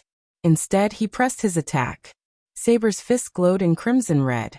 Every punch Saber threw had enough force to scatter a boulder to pieces. Bellinor's armor glowed brighter and brighter until it exploded, creating a powerful shock wave. Saber went flying as the armor lost its glow. Bellinor raised his hand as a golden fist appeared behind Saber.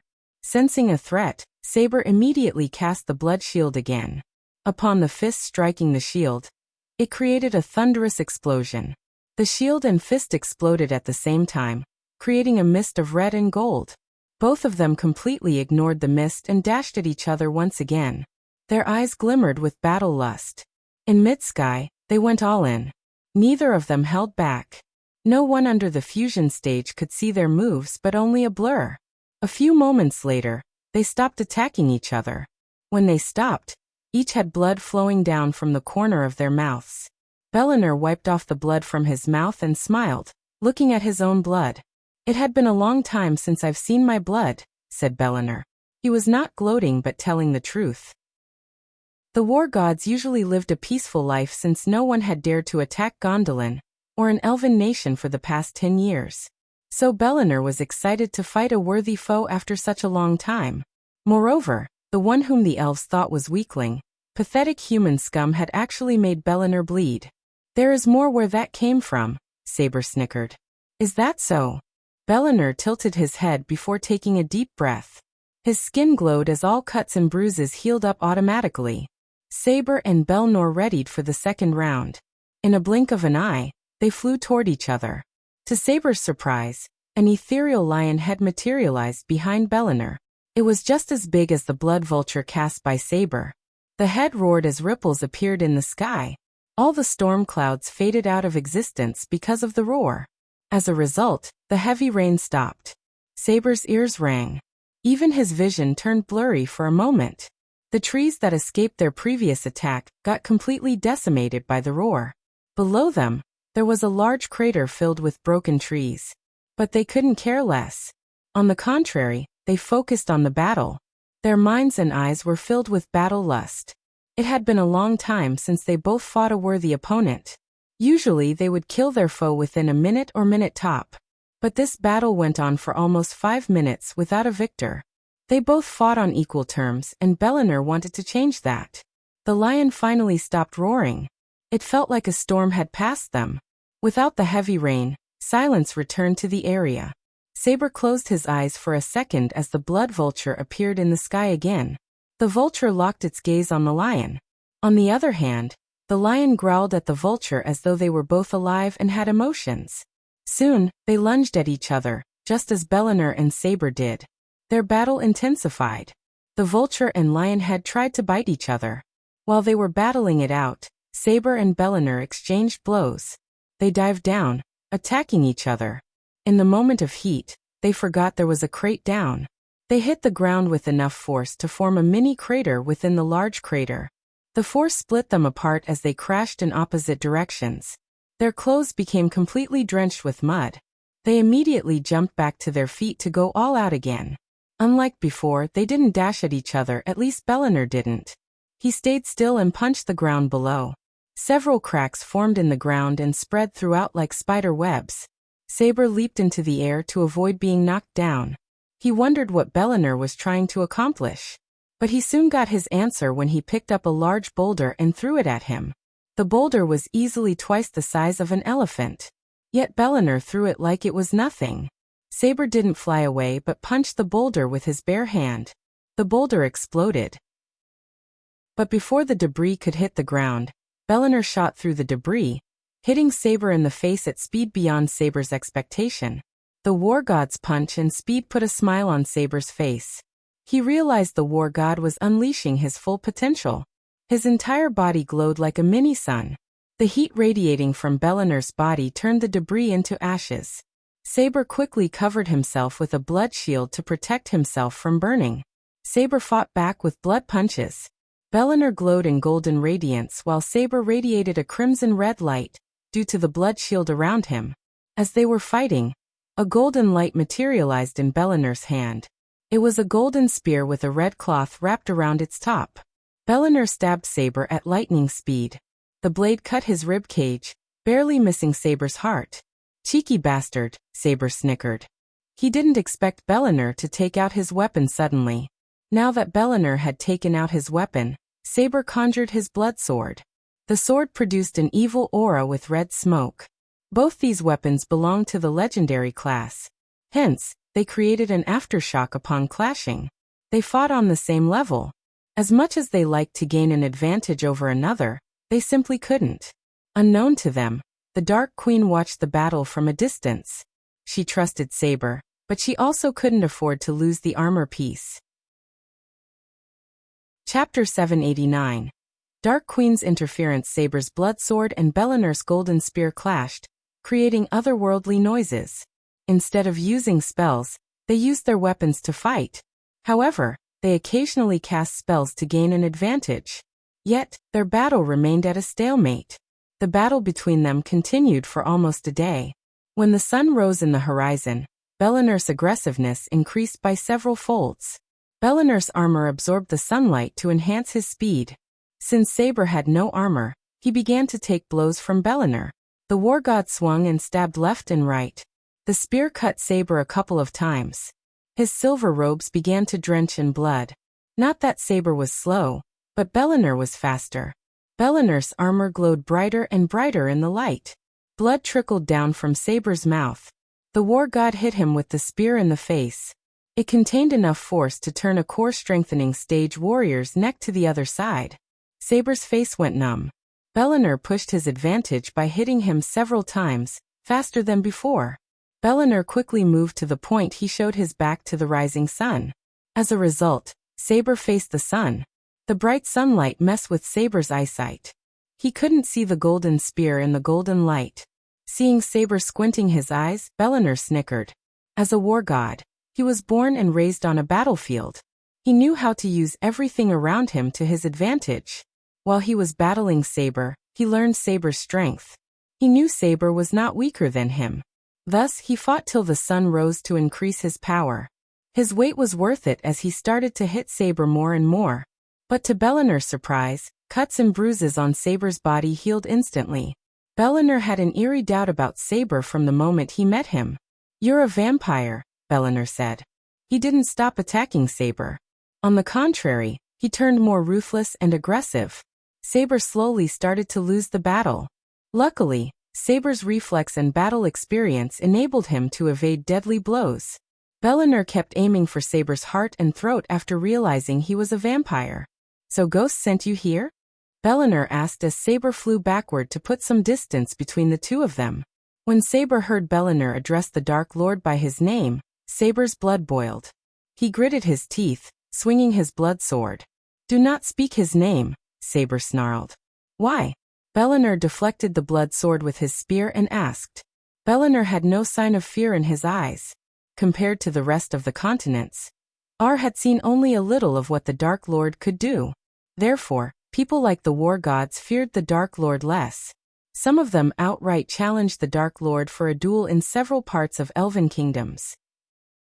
Of course, the Dark Lord ignored these silly challenges because he had more important things to deal with. Besides, the Skyhallan Guardian would have an easier time if he answered all these challenges from nobodies. "Because you will die," Saber growled. He saw a glimpse of the Dark Queen on the horizon. He could swear he saw her. Bellinor didn't even flinch hearing Saber's threat. Little did he know that it was not a threat but a warning. The runes in Bellinor's armor radiated bright light. He glowed under the sunlight. Saber received more blows as seconds passed, and his face became pale. Every part in his body ached. The armor of Bellinor made him stronger than Saber initially expected. Spare's mind and body told him to use the teleportation scroll to escape. Backing off and living to fight another day was way better than dying. However, he couldn't afford to escape without the Dark Lord's armor piece. That was the only reason why Saber was still fighting Bellinor. If he managed to escape with the armor piece somehow, Saber planned to ask the Dark Lord for armor. He learned the importance of powerful armor the hard way. Now that Michael had reached the 5-star blacksmith level, he could forge powerful armor. But to forge armor like Bellinor's, he needed to be a 6-star blacksmith. Michael didn't plan to stay at a 5-star level for a long time as he did with the alchemy specialization. Instead, Michael decided to get everything the system required to reach the 6-star level as soon as he left the heavenly tribulation. Unlike Saber, Michael knew how powerful armor could change the tide of a battle.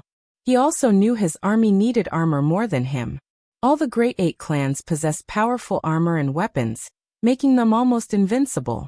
When he was done fitting his army with weapons and armor forged by him, the hierarchy of the power structure in this world would change forever. Eventually, Saber's body refused to listen to him as his muscles went rigid. His movements slowed down, leaving him vulnerable to a deadly killing blow. The war god raised his spear to end this battle once and for all. As much as he hated vampires, he respected Saber as an opponent. He was taught that a warrior must never fear an enemy, but always respect them.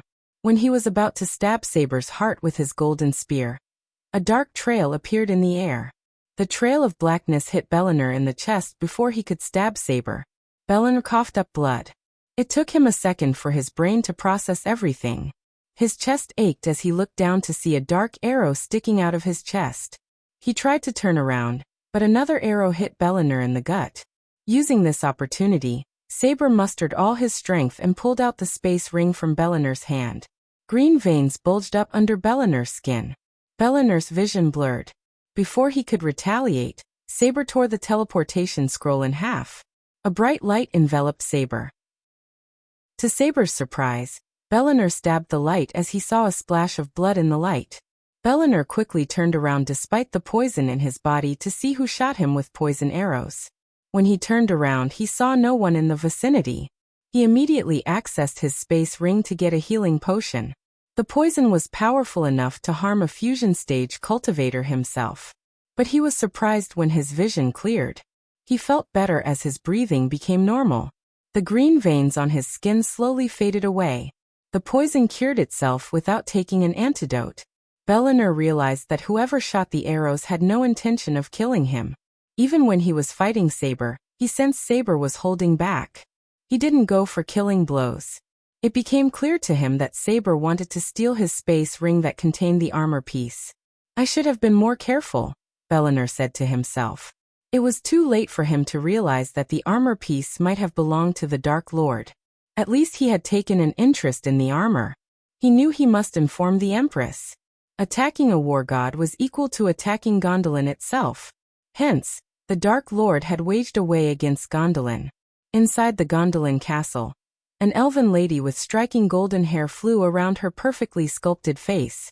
Sparkling aquamarine eyes sat gracefully within their sockets, watching delightfully over the haven they'd sought solace in for so long. She radiated power and grace. Anyone would be tempted to bow and kneel down before her. She was none other than Nithroel Grimfield, the Empress of Aur.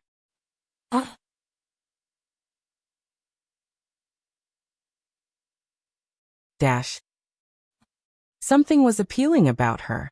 Perhaps it was her personality, or perhaps it was simply her goodwill. But nonetheless, people tend to respect her. She stood atop the balcony outside her room and watched the city of Mvarian. Her mind was filled with new requests from the people. Recently, the dwarves had begun to build new types of contraptions, which made them worry about the kingdom's security. The dwarves had been keeping their hatred toward the elves suppressed. She worried they might side with the Dark Lord to seek revenge against them. Thousands of years ago, elves and dwarves ruled over the kingdom. Then the dwarves cultivated almost as fast as the elves. These two races were always on the verge of the fighting, because of their hatred toward each other. With their superior contraptions, the dwarves finally attacked Gondolin. They would have won the war if it wasn't for her. The dwarves knew she was powerful but never expected to be powerful enough to wipe out their strongest armies within a few minutes. Because of what the dwarves did, she summoned all the best runemasters, healers, and alchemists to suppress the dwarves' cultivation. The dwarves slowly declined as the elves became the lone sovereign of Aur. Even to this date, the dwarves held fire in their hearts that longed to burn the elven empire to the ground. As Nithroel was thinking about the dwarves, she saw Bellinor flying toward her in the sky. Even from miles away, Nithroel could see the frowns on the elves' faces behind Bellinor. She patiently waited for Bellinor to come to her. A while later, Bellinor was granted permission to land on her balcony. The moment his feet touched the ground, Bellinor dropped to his knees. "Your Imperial Majesty," Bellinor lowered his head. "Rise, Bellinor. Your eyes contain anger and concern. Tell me what happened in the auction." Her voice sounded gentle, like a melody. Bellinor took a deep breath before telling everything that had transpired. She remained as calm as still water. When he finished his story, she just smiled. "So the time to meet him has arrived," said Nithroel. "Do you think the vampire who attacked you could have killed your underlings?" asked Nithroel. She had no signs of anger in her eyes. Instead, she seemed amused. "Yes, your Imperial Majesty," Bellinor nodded without a doubt. He watched how the vampire had taken out the elves. Thus, he knew the vampire could have killed the elves if he wished to. Something prevented him from killing them. Even when he was fighting him, the vampire held back. "I wish to meet the Dark Lord." Bellinor was startled by her words.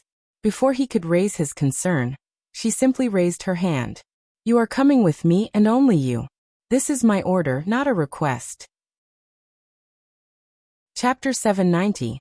End of Heavenly Tribulation. A few days later, everyone in the dark ocean surrounded the floating mountain. The entire mountain field was littered with lightning bolts. The lightning bolts targeted the top of the waterfall. Thousands of lightning streaks were in the sky. It was a beautiful yet terrifying sight. The lightning made the night look like a day with its continuous bright flashes.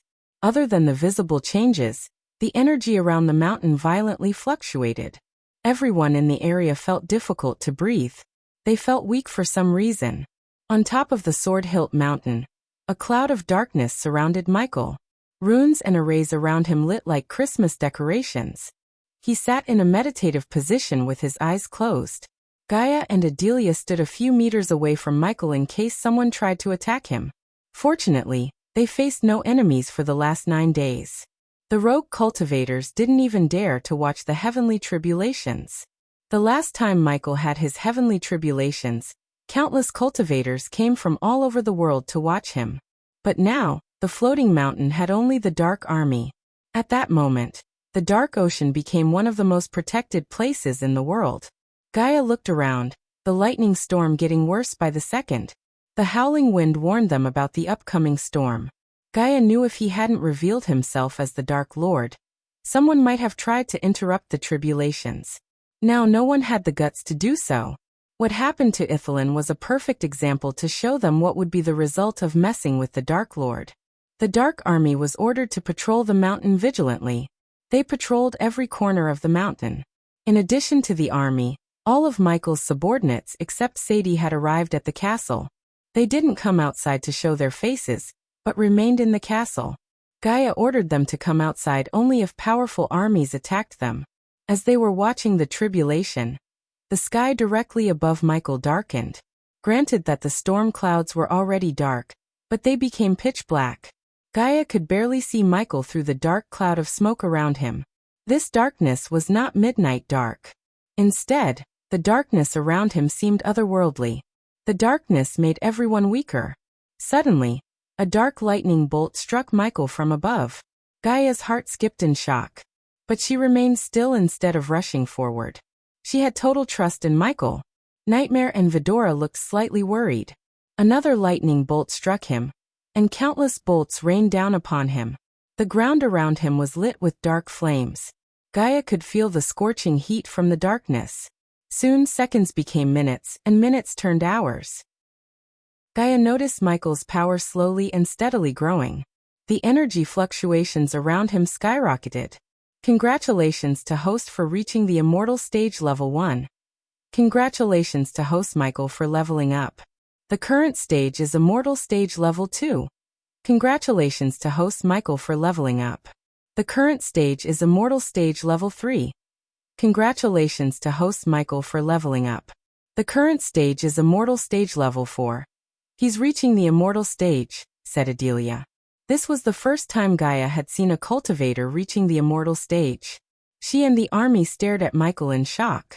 He reached the Immortal Stage Level 2 in a few minutes after reaching Level 1. He didn't stop at Level 2 but reached Level 3 and 4 in a few minutes. Finally, it stopped at Level 4. Gaia and Adelia thought no one outside was watching the mountain. But they were dead wrong. At that time, two outsiders stayed far away, watching everything that had been happening in the dark ocean.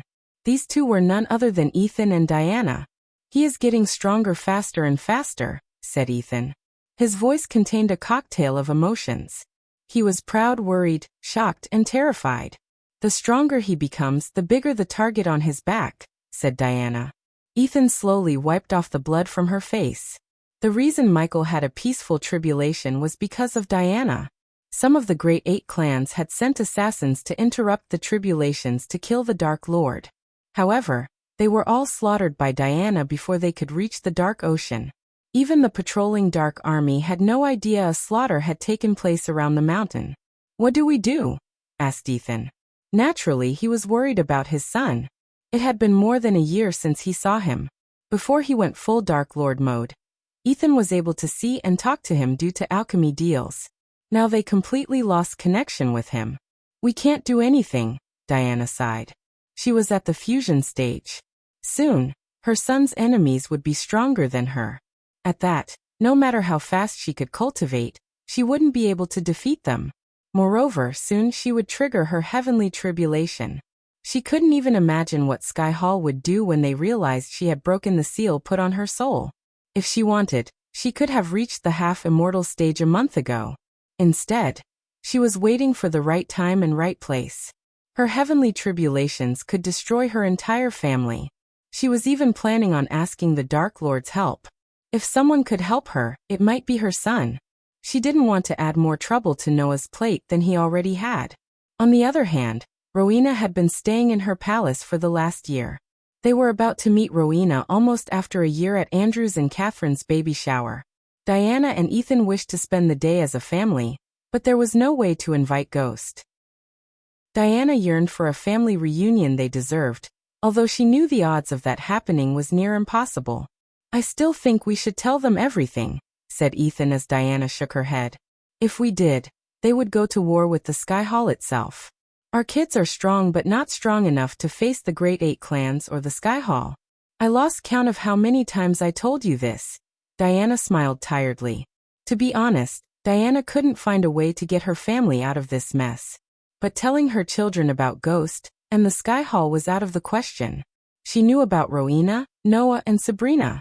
Rowena would break the palace and wage war against the Sky Hall the moment she learned the truth about her little brother. On the other hand, Noah would be broken to the core since he believed in the Guardian Guild and Andreas. The truth would break everything he believed in. As for Ghost, Diana had no idea what he would do when he learned the truth. One day, she just wanted him to forgive her. She would gladly give her life for him to do that. Meanwhile, the lightning bolts continued to strike Ghost, tempering his physical body. Eventually, the lightning storm stopped as the storm slowly lost its force. The dark clouds faded away, leaving a little bit of light to peek through. Michael slowly opened his eyes. They glimmered with vigor and newfound powers. He looked around the endless ocean surrounding the floating mountain. He moved his head left and right. His neck cracked as he stood up. When he clenched his fist, dark golden lightning bolts crackled around his fist. Soon they turned black. These black lightning bolts were several times more powerful than the golden bolts. He felt many changes in his body. But this was neither the right place nor the time. He smiled at Gaia before disappearing from her sight. He left an afterimage that lasted a second before fading away. Surprisingly, he didn't teleport but cast the lightning dash. His speed reached the point it looked like he had teleported away. Michael reached his room in a few blinks of an eye. He felt dizzy as his mind and body were still adjusting to his new speed level. He jumped straight onto his bed and opened his status window. Host, Michael cultivation level.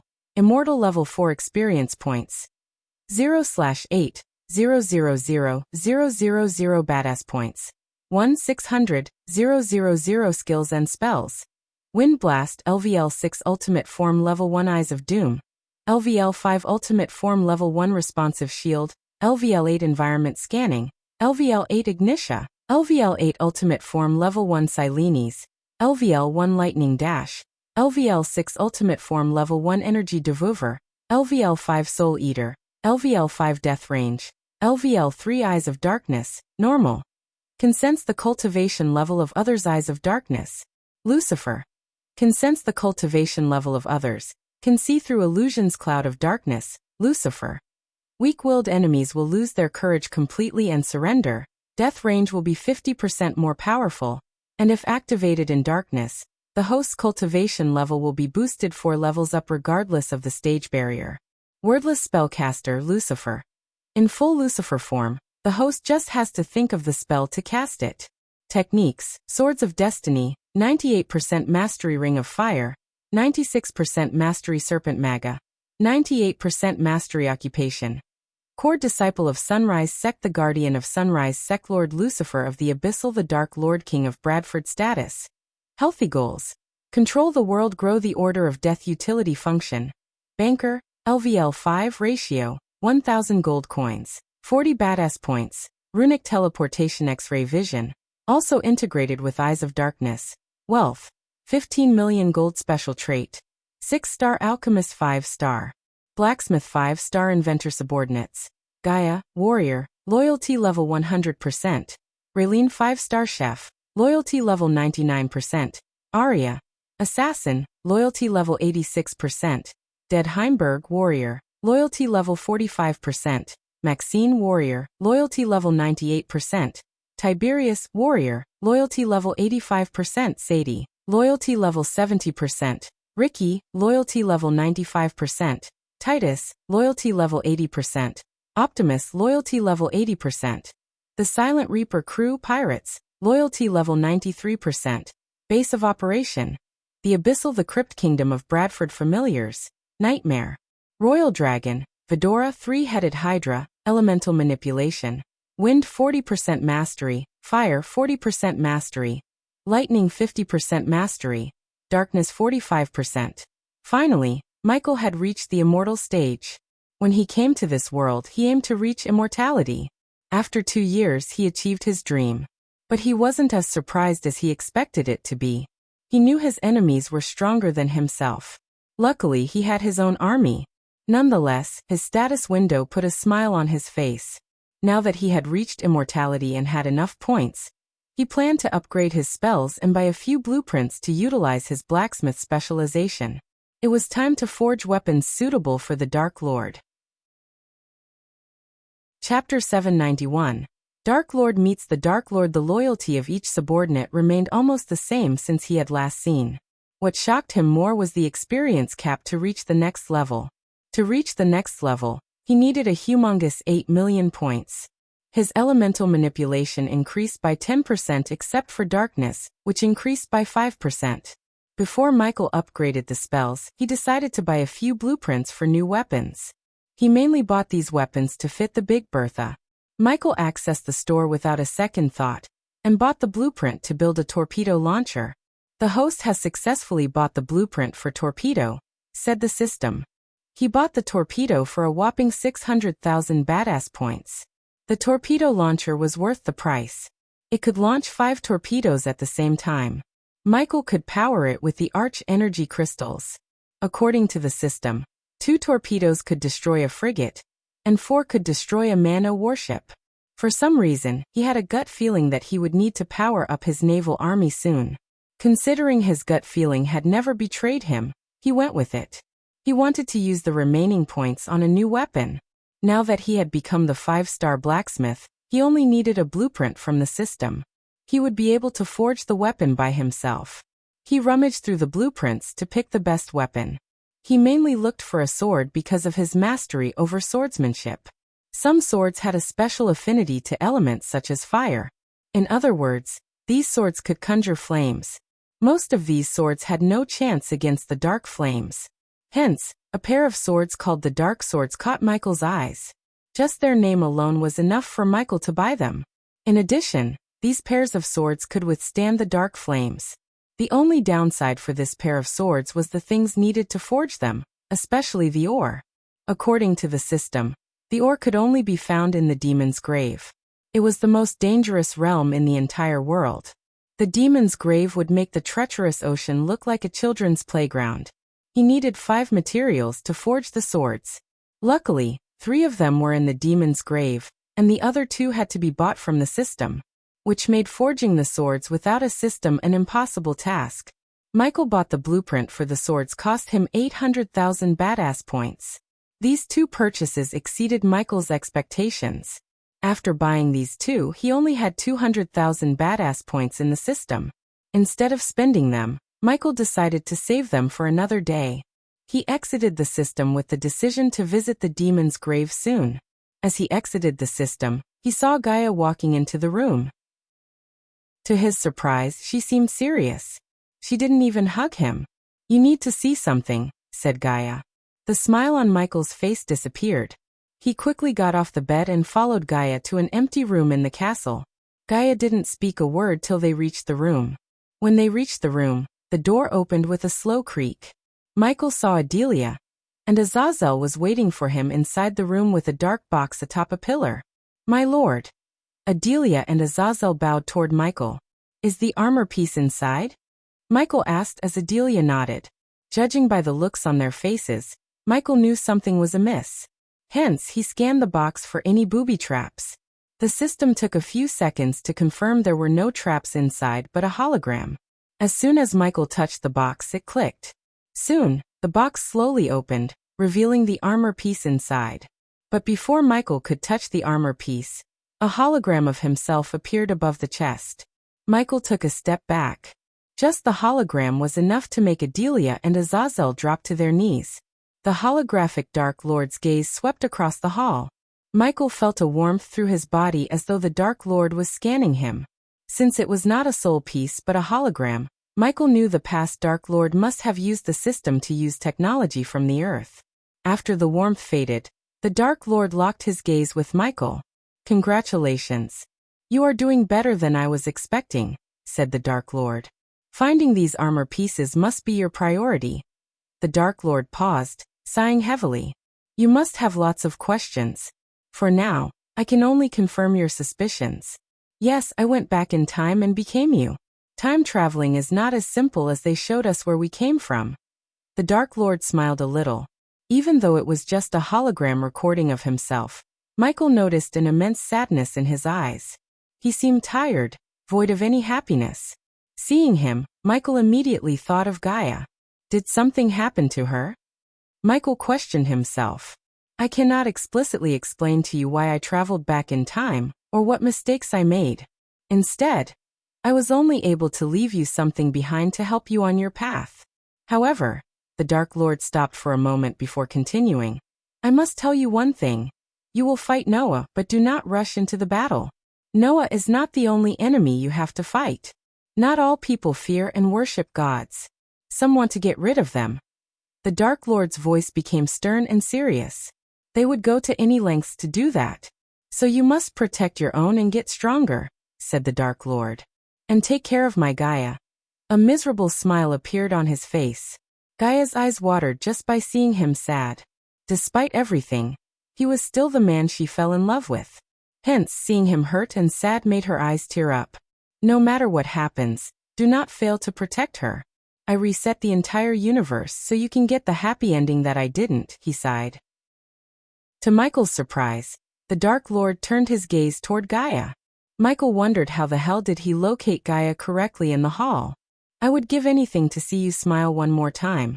For the first time, Gaia heard the Dark Lord's voice stutter. He was the emotionally strongest one of the two of them. Yet he seemed so vulnerable at that moment. I love you, my dear Wifu. Finally, the Dark Lord smiled. Soon, the hologram started to flicker. Do not rush into the battle with Noah. Before the hologram faded away, Michael heard the Dark Lord's warning about Noah one more time. After the hologram disappeared, Michael remained still, without uttering a word for a few minutes. Silence fell over them. A few minutes later, Michael took out the armor piece from the chest. It disappeared into Michael's system storage. 2 more pieces, and he would have his armor once again. What happened in this room stays in this room. Got it? Michael asked them, looking over his shoulder. Yes, my lord. Azazel and Adelia nodded. After hearing the Dark Lord's final words, Adelia was worried about her daughter. It took her almost 3 decades to reunite with Gaia. And Adelia didn't plan to lose her again. But no matter how worried she was, she did not question the Dark Lord's ability and love to protect her. If someone could protect Gaia, it was him. Michael then turned around. With a flick of his wrist, he took out 2 silver parchments from the system storage. He threw them at Adelia. Take Saber with you and find me the remaining armor pieces, Michael ordered. Adelia nodded before leaving the room with Azazel. Michael. Gaia came to his side and put her hand on his shoulder. Are you worried? She asked. No, Michael shook his head. He turned around to look her in the eyes. With a gentle smile, he cupped her face. I am not my past. Michael gently massaged her face. We will get a happy ending. I promise you that, said Michael. I know you will, she smiled. The two of them shared a moment of intimacy and left the room.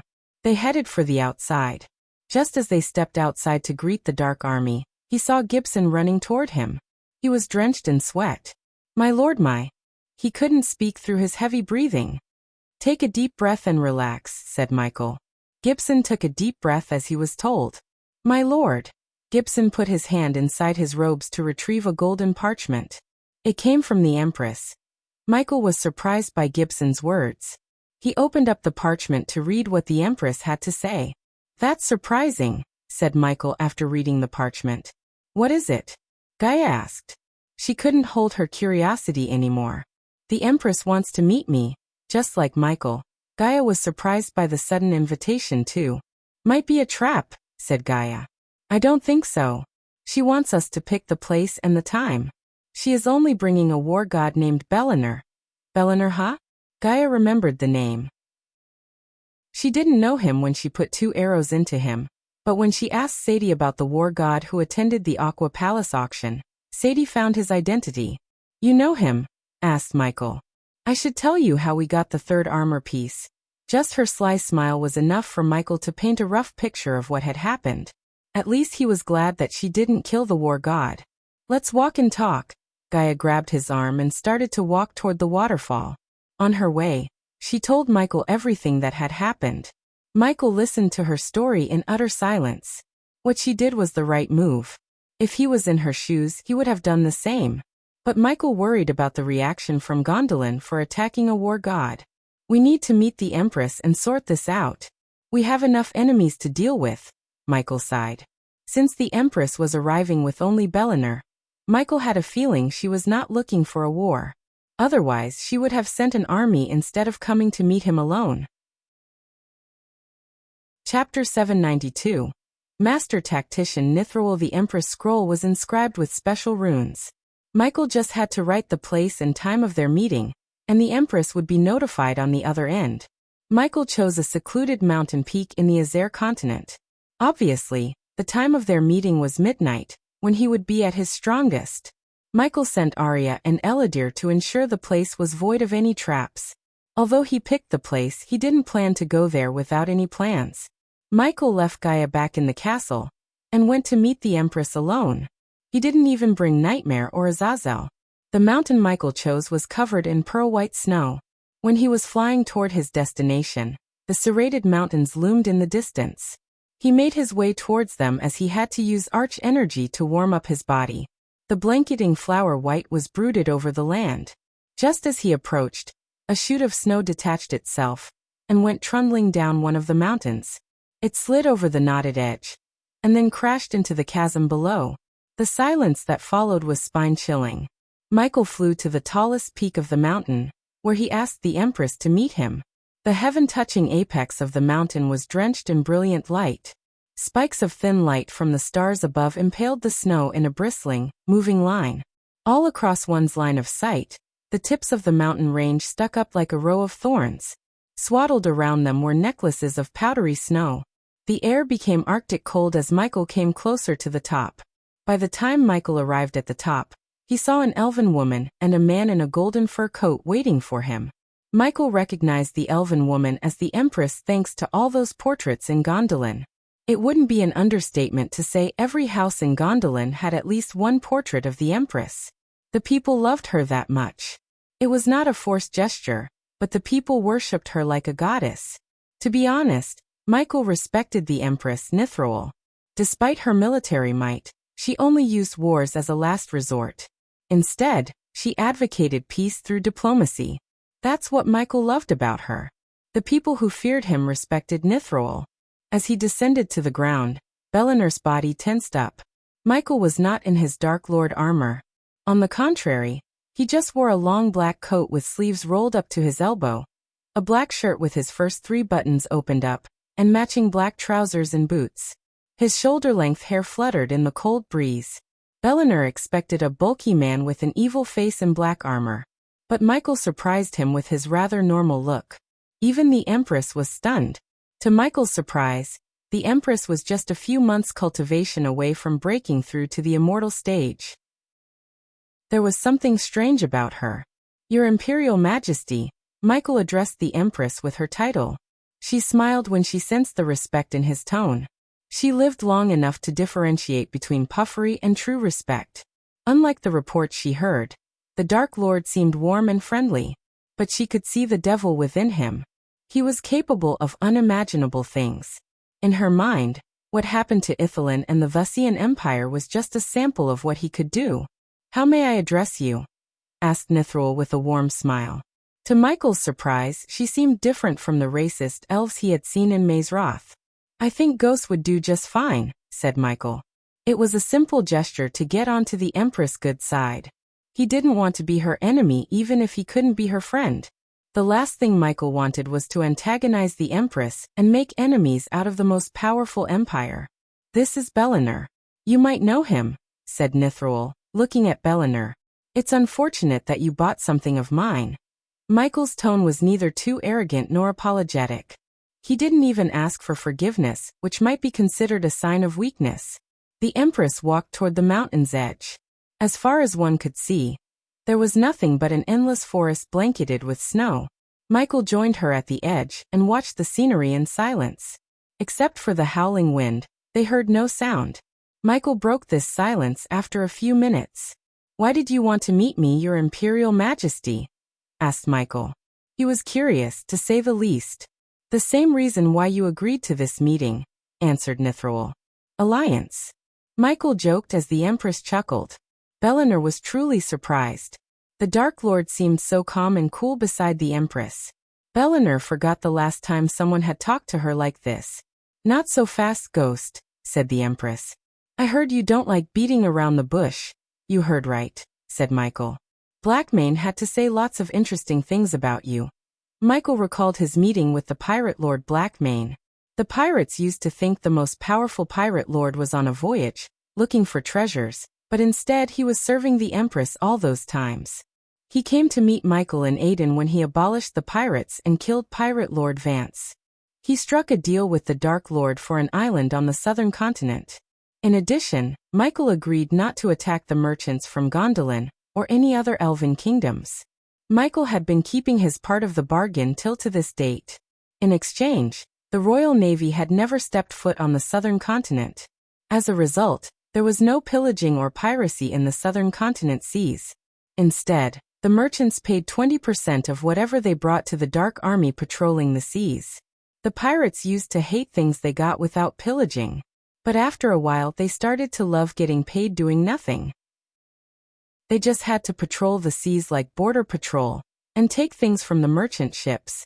If a Dark Army ship had decided to take more than 20% or harm a merchant ship, Corey would take them to a rocky island and leave the crew there to rot in the sun alive. Fortunately, no pirate had tried to break the rules. "Speaking of him, I haven't seen him since Aden. How is he doing?" asked Michael.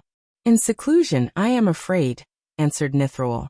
The Empress voluntarily gave him a bit of secret news.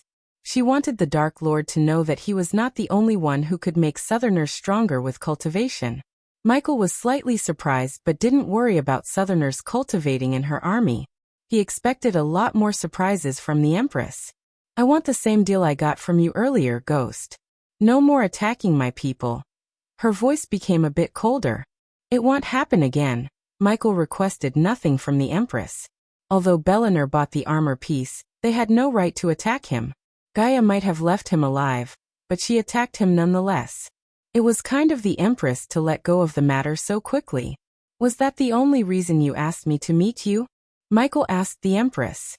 The Empress stared at the sight before her without uttering a word. Her gaze was locked onto the horizon. Silence fell over them. Finally, the Empress took a deep breath. "What do you know about Hontorum?" Michael picked his brain and remembered the name. He heard about this place when he was in Gondolin. "If I am right, it's one of the Great 8 clans. Hontorum is a dwarven clan. Why did you ask?" "Recently, they started to build some dangerous contraptions. Weapons, to be precise. These are untested weapons that are capable of hurting thousands. Sounds like great weapons. If it's capable of hurting that many people, then it doesn't matter whether they are tested or not," said Michael. He knew all about the history between the elves and the dwarves. It was really surprising to see the dwarves still looking for revenge even hundreds of years later. He had to admire their resolve to hurt the elves. If those weapons made the Empress ask for the Dark Lord's help, Michael could tell how dangerous these weapons were. He felt curious as he knew dwarves' talent for building mass destruction weapons. "And explain to me why I should care about the dwarves and their little toys?" asked Michael. The dwarves might be great builders and engineers, but lacked powerful cultivators. If Michael wished, he could bring mass destruction upon their kingdoms. "Simple. The Guardian Guild is negotiating with the dwarves to buy those weapons as we speak," said the Empress. She was nonchalant. "I have a feeling you don't like the Guardian Guild getting stronger. With these weapons and Supreme Guardian's guidance, they could change the tide of war." "What do you want me to do, Your Imperial Majesty?" asked Michael, although he knew what was in her mind. "Whatever you want. I'd appreciate it if you could talk some sense into those dwarves. If you do that, you'd be helping both you and me." Michael saw a glimpse of a master tactician who decimated the dwarves single-handedly. She was using him to deal with the dwarves. Judging by the Empress character, Michael knew she would have tried to talk with the dwarves. However, he didn't think the dwarves had listened to her. Those bulky, bearded bastards hated nothing more than the elves. They would gladly give their lives to see the elven kingdom burn to the ground. Michael wouldn't have meddled with this issue if this matter didn't involve two great clans. It would be a headache for Michael in the long run if the dwarves built weapons for the Guardian Guild. Instead, he wanted to get his hands on those weapons. Else, he would destroy them before they fall into the hands of the Guardian Guild. "I will look into this," said Michael without making any promises. The Empress smiled. With a single negotiation, she made the Dark Lord himself deal with the dwarves. Now she had fewer things to worry about, and more time to develop her empire. "Good move, Nithroel," Michael said to himself.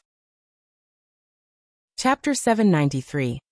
Preparations for Demon's Grave. After he met with the Empress, Michael returned to his castle. He summoned Gaia and Adelia to the meeting room. Michael told them about the meeting and how the Empress wanted him to deal with Han Torum. Initially, Gaia seemed furious at the Empress for using them as her pawn, but after hearing the deal between the dwarves and the Guardian Guild, she calmed down. "First, we need to know more about Han Torum and Dalgarum," said Michael. Dalgarum was a dwarven kingdom where Han Torum was located. However, the dwarves were extremely cautious about foreigners, especially other race members. Visiting Dalgarum as a human would only get him extremely vulgar remarks and scorns. "We need diversity in our army and subordinates," said Michael. At that moment, most of his subordinates consist of humans. Although his army had vampires, a few demi-humans, and a couple of orcs, most of whom were humans. Michael always thought of changing that, but he didn't have the time to recruit more people, especially when their expenses exceeded their income. "You know we can't afford to recruit more people," said Gaia. "I am working on that. Some of the things I need to forge my swords are in the Demon's Grave." "Demon's Grave?" Adelia almost shouted. Demon's Grave was the most dangerous realm in the world. No one, even immortals, feared going to that place. Granted, it contained countless treasures and rare plants, yet they weren't worth their lives. "Yes. Whatever I find there would be worth millions or even billions. It will keep us floating until we find a permanent source of income." Michael had something in mind, but he needed some special herbs. The realm didn't only contain the materials to forge swords, but also create something that would rain gold coins. "If we go to the Demon's Grave, who's going to deal with the dwarves?" asked Gaia. To her shock, Michael shook his head. "You are not coming with me." Gaia creased her brows while clenching her fist. She hated sending Michael alone to the most dangerous place in the world. If she was there, she could have his back. "I made my decision. You are to deal with the dwarves and those weapons they are building." Michael's voice was stern. The look in his eyes left no room for Gaia to negotiate. In the end, she could only agree. "At least take Nightmare or Fedora with you," said Gaia. Michael thought about her suggestion for a few moments and decided to take Fedora with him. Why? Because he wanted to spend more time with Fedora. Besides, they might help him on his journey through the Demon's Grave in one way or another. At least he would have someone to talk to. "I will take Fedora with me." Gaia heaved a sigh of relief. "While I am gone, deal with Han Torum. Try to snatch the weapons for us. If you can't, destroy them." "I don't want those to reach the Guardian Guild," said Michael. Although Gaia was reluctant to stay here while he was in the Demon's Grave, she knew the importance of the task at hand. Hence, she didn't argue with him. After everything was said and done, Michael dismissed Adelia and Gaia. He wanted to be alone for some time. In a blink of an eye, he reached his room from the meeting hall. Before leaving for the Demon's Grave, he needed to do some things as preparations. One of them was meditation. He sat on his bed with his eyes closed. He ignored the sounds outside and random thoughts in his mind. It took him a few moments to clear his mind of everything. Michael lost track of time. By the time he opened his eyes, the sun had woken from its slumber to paint the world with its golden rays. Of course, the dark ocean remained as dark and gloomy as ever. He put on his old Dark Lord armor and went to the armory. The armory was a spacious hall with hundreds or even thousands of armor stands and weapon racks.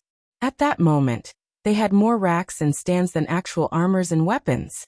Such a sorry state, Michael sighed. His growing army desperately needed new weapons and armors. Many in the world still didn't realize how hard it was to be the Dark Lord. They thought that he'd just kill people and stay in the castle. But in reality, he had to deal with all day-to-day things, even when he had subordinates.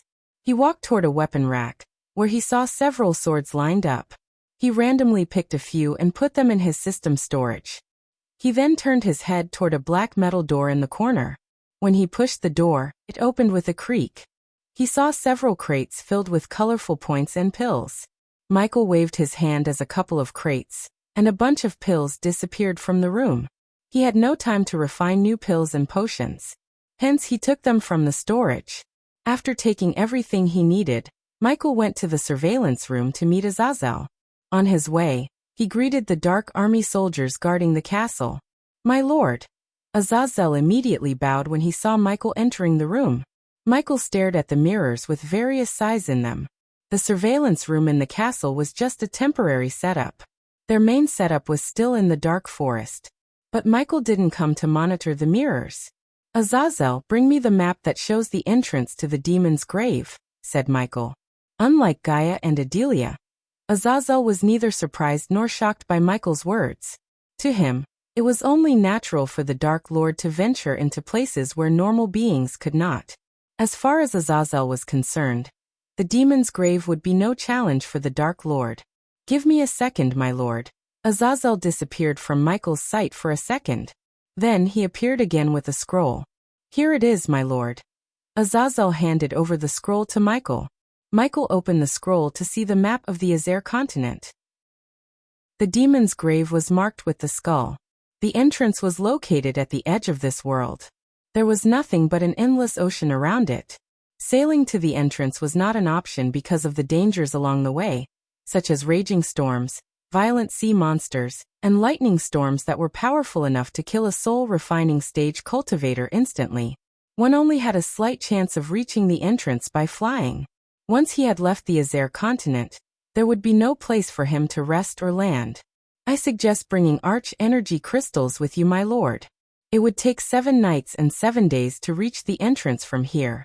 You'll need to replenish your energy," said Azazel.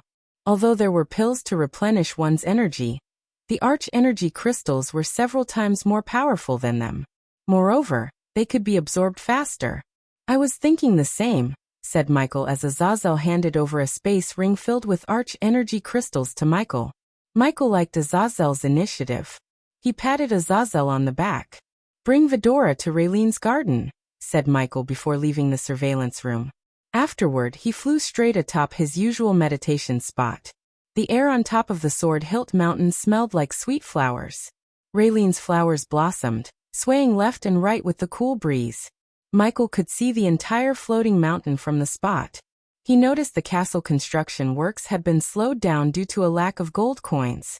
Hopefully, his venture into the demon's grave would change the current situation. If it wasn't for Gaia's extraordinary talent for managing a treasury, he would have gone bankrupt by now. Noah put a huge dent in his plans by closing down the majestic chains in Hades. Because of that, Michael had to find something that could not be closed down. He had just the right thing in his mind. Unfortunately, he had to go deep into the demon's grave to get the required items. Michael waited for Azazel to bring Vidora to him, while Nightmare accompanied Gaia on her journey to Dalgarum. As Michael was enjoying the gloomy yet captivating sight of the dark ocean, Azazel arrived at the place with Vidora atop his shoulder. "Where are we heading?" asked Iag with excitement glimmering in her eyes. "Demon's grave," Michael calmly said. The excitement in Iag's eyes multiplied by several times. Her eyes sparkled. "Really? Man, I hate being cooped up in here."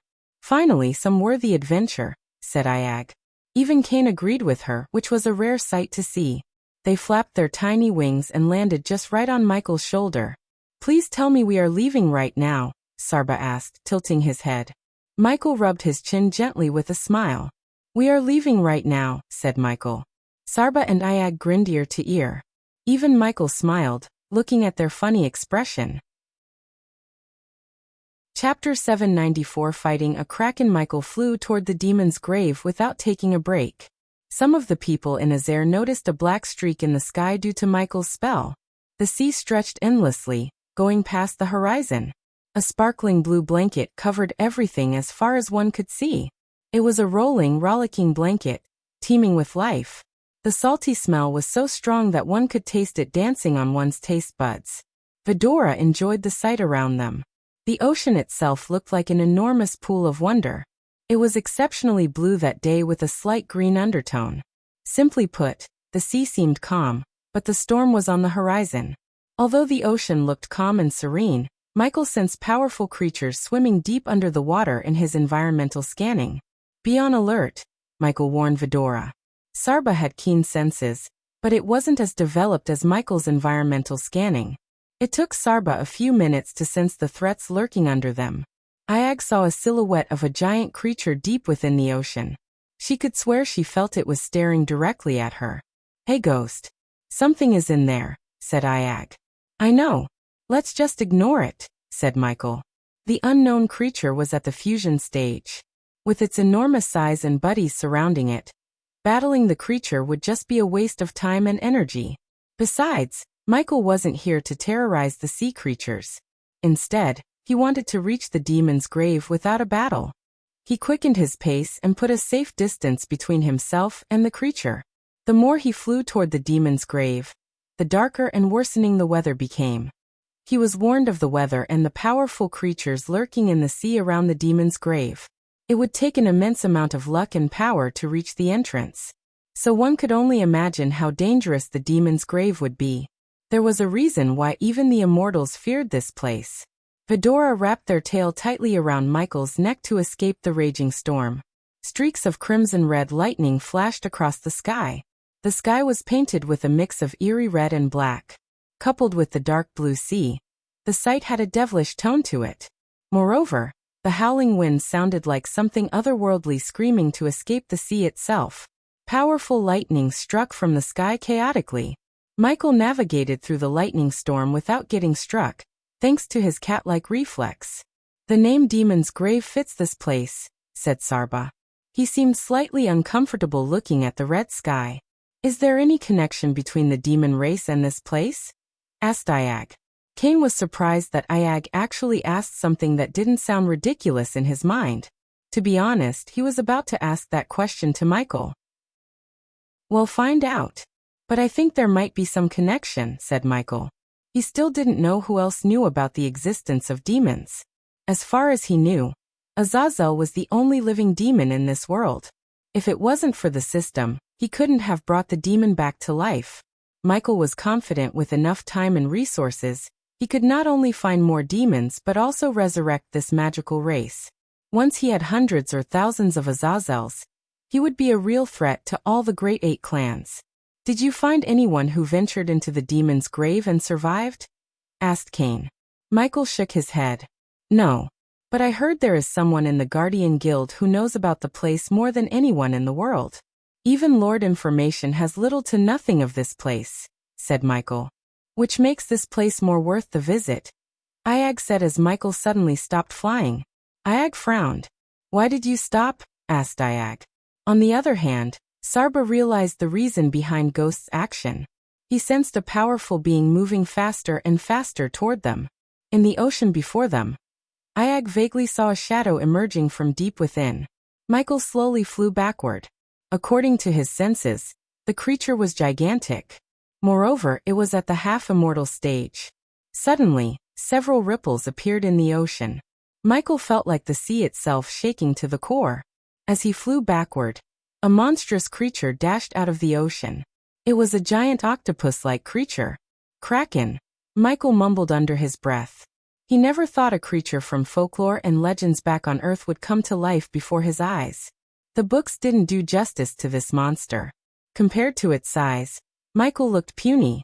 It had countless tentacles that could destroy a man-o warship with a single swipe. The monster roared viciously. Its roar sounded louder than any thunderclaps Michael had ever heard. Just its size and appearance were enough to terrify anyone. Even Michael was stunned by the Kraken. Its dark red skin glistened under the red sky. A putrid smell nauseated Sarba's senses. This smell came from the Kraken itself. The Kraken stared at Michael with its big eyes. For some reason, the Kraken held extreme hatred in its eyes. Michael felt like the Kraken, and he had some kind of history. But Michael had never even imagined a Kraken being alive, let alone having a history with them. Once again the Kraken roared. It caused the ocean to sway to one side. After the second roar, the Kraken swung one of its tentacles at Michael. For a giant monster, its movements were fast. But Michael was faster. He simply evaded the tentacle by flying away. The tentacle missed as it hit the ocean, creating an explosion. Michael immediately fought back with lightning. He raised his hand as black bolts of lightning crackled around his arms. These tiny bolts merged to form one single bolt of lightning that shot out of his fingertips. Since it was a giant creature, Michael didn't need to worry about his aim. His lightning bolt hit the kraken's skin near the left eye. The monster roared as the lightning bolt penetrated its thick skin for a meter. Some kind of purple liquid spurted out of the wound as the monster roared in pain. Michael wondered where the sound was coming from. He didn't stop with one bolt of lightning. Instead, he continued to bombard the creature with his black lightning bolts. The monster roared as it swung its tentacles viciously, hoping to crush Michael. Yet, none of its tentacles were able to touch Michael. If he was at the half-immortal stage, the creature could have stood a chance. But now, the creature could only dream of defeating him. To Michael, this kraken was just a dummy to test his powers. Michael flew around the creature, firing bolt after bolt at the monster. Suddenly Michael dashed forward. A wave of dark flames suddenly shot out of Michael and burnt the creature's skin.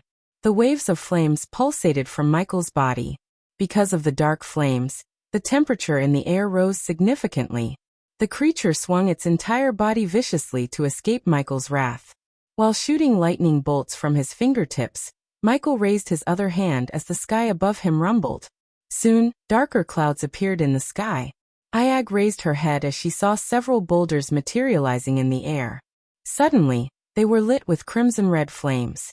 He finally cast his meteor spell to end the monster's pathetic life. At that moment, 5 large meteors soared through the air toward the kraken. Sarba heard a sizzling noise in the air as he smelled a strange burning smell. It took a few seconds for the kraken to see the meteors. Grhhhhhhh. The creature roared. But this time, the roar was tinged with fear. The creature tried to submerge under the water as Michael fired a lightning bolt at its eyes. A splash of white goo spurted out of its eye. The creature was stunned by the attack. Utilizing this moment of stun, Michael brought down the meteors upon the kraken's head. Upon hitting the creature's head, the first meteor exploded into fiery bits and pieces. Purple blood splashed across the sea and floated on the ocean. The second meteor muffled the kraken's roar. This time, the creature's skull was caved in. Even the ocean's surface was on fire because of the spell. At last, the third meteor hit the kraken with enough force to turn its head into a purple mush. The kraken let out a miserable cry before falling down into the ocean. "You sealed your fate when you decided to attack us," Ayag snickered. Michael immediately dashed at the creature before cutting down chunks of flesh from its body. In addition, he scooped up the purple blood in a large glass mug for his alchemy experiments. Even though the creature was injured too much to fight, Michael didn't hear any notifications from the system. It meant one thing: the monster was still alive. Michael slowly flew toward the creature's mushy head. He hovered right between the kraken's eyes. For a moment, Michael remained silent. He respected the monster, although it chose to attack him and died a pathetic death. He raised his hand slowly and pointed his fingertips at the creature. Soon, a thick black bolt of lightning fired out of his fingertips. When the bolt hit the monster's already damaged head, it exploded into a purple mist. Michael flew upward in a blink of an eye, avoiding all the purple blood and pieces. Finally, Michael heard the system's notification in his head.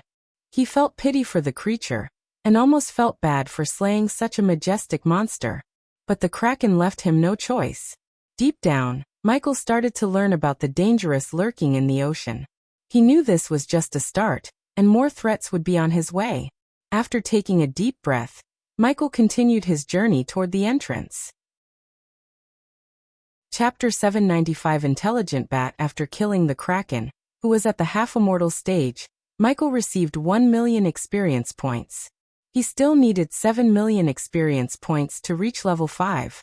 Just the kraken on the outskirts was at the half-immortal stage. So Michael could imagine how strong the creatures and dangers inside the demon's grave were. They continued to head toward the demon's grave while hoping for another monster to jump out of the sea. Michael sensed several other half-immortal monsters, but they didn't attack him. Michael couldn't recognize some of the monsters. For instance, he vaguely saw a creature that resembled a giant human eye. The monster blinked when Michael sensed it. He flew for 2 days without a battle. Some creatures were able to sense the overwhelming power radiating from Michael. They were intelligent enough not to attack him. On the 3rd day, Michael was flying with Vidora expecting trouble. He couldn't tell if it was morning or evening. Everything looked the same in the ocean around the demon's grave. The area looked as gloomy and eerie as ever. After flying for a few hours, Michael noticed violent ripples in the sea. He slowed down as he sensed a fusion stage monster before him. Water splashed all over the place when it dashed out of the sea.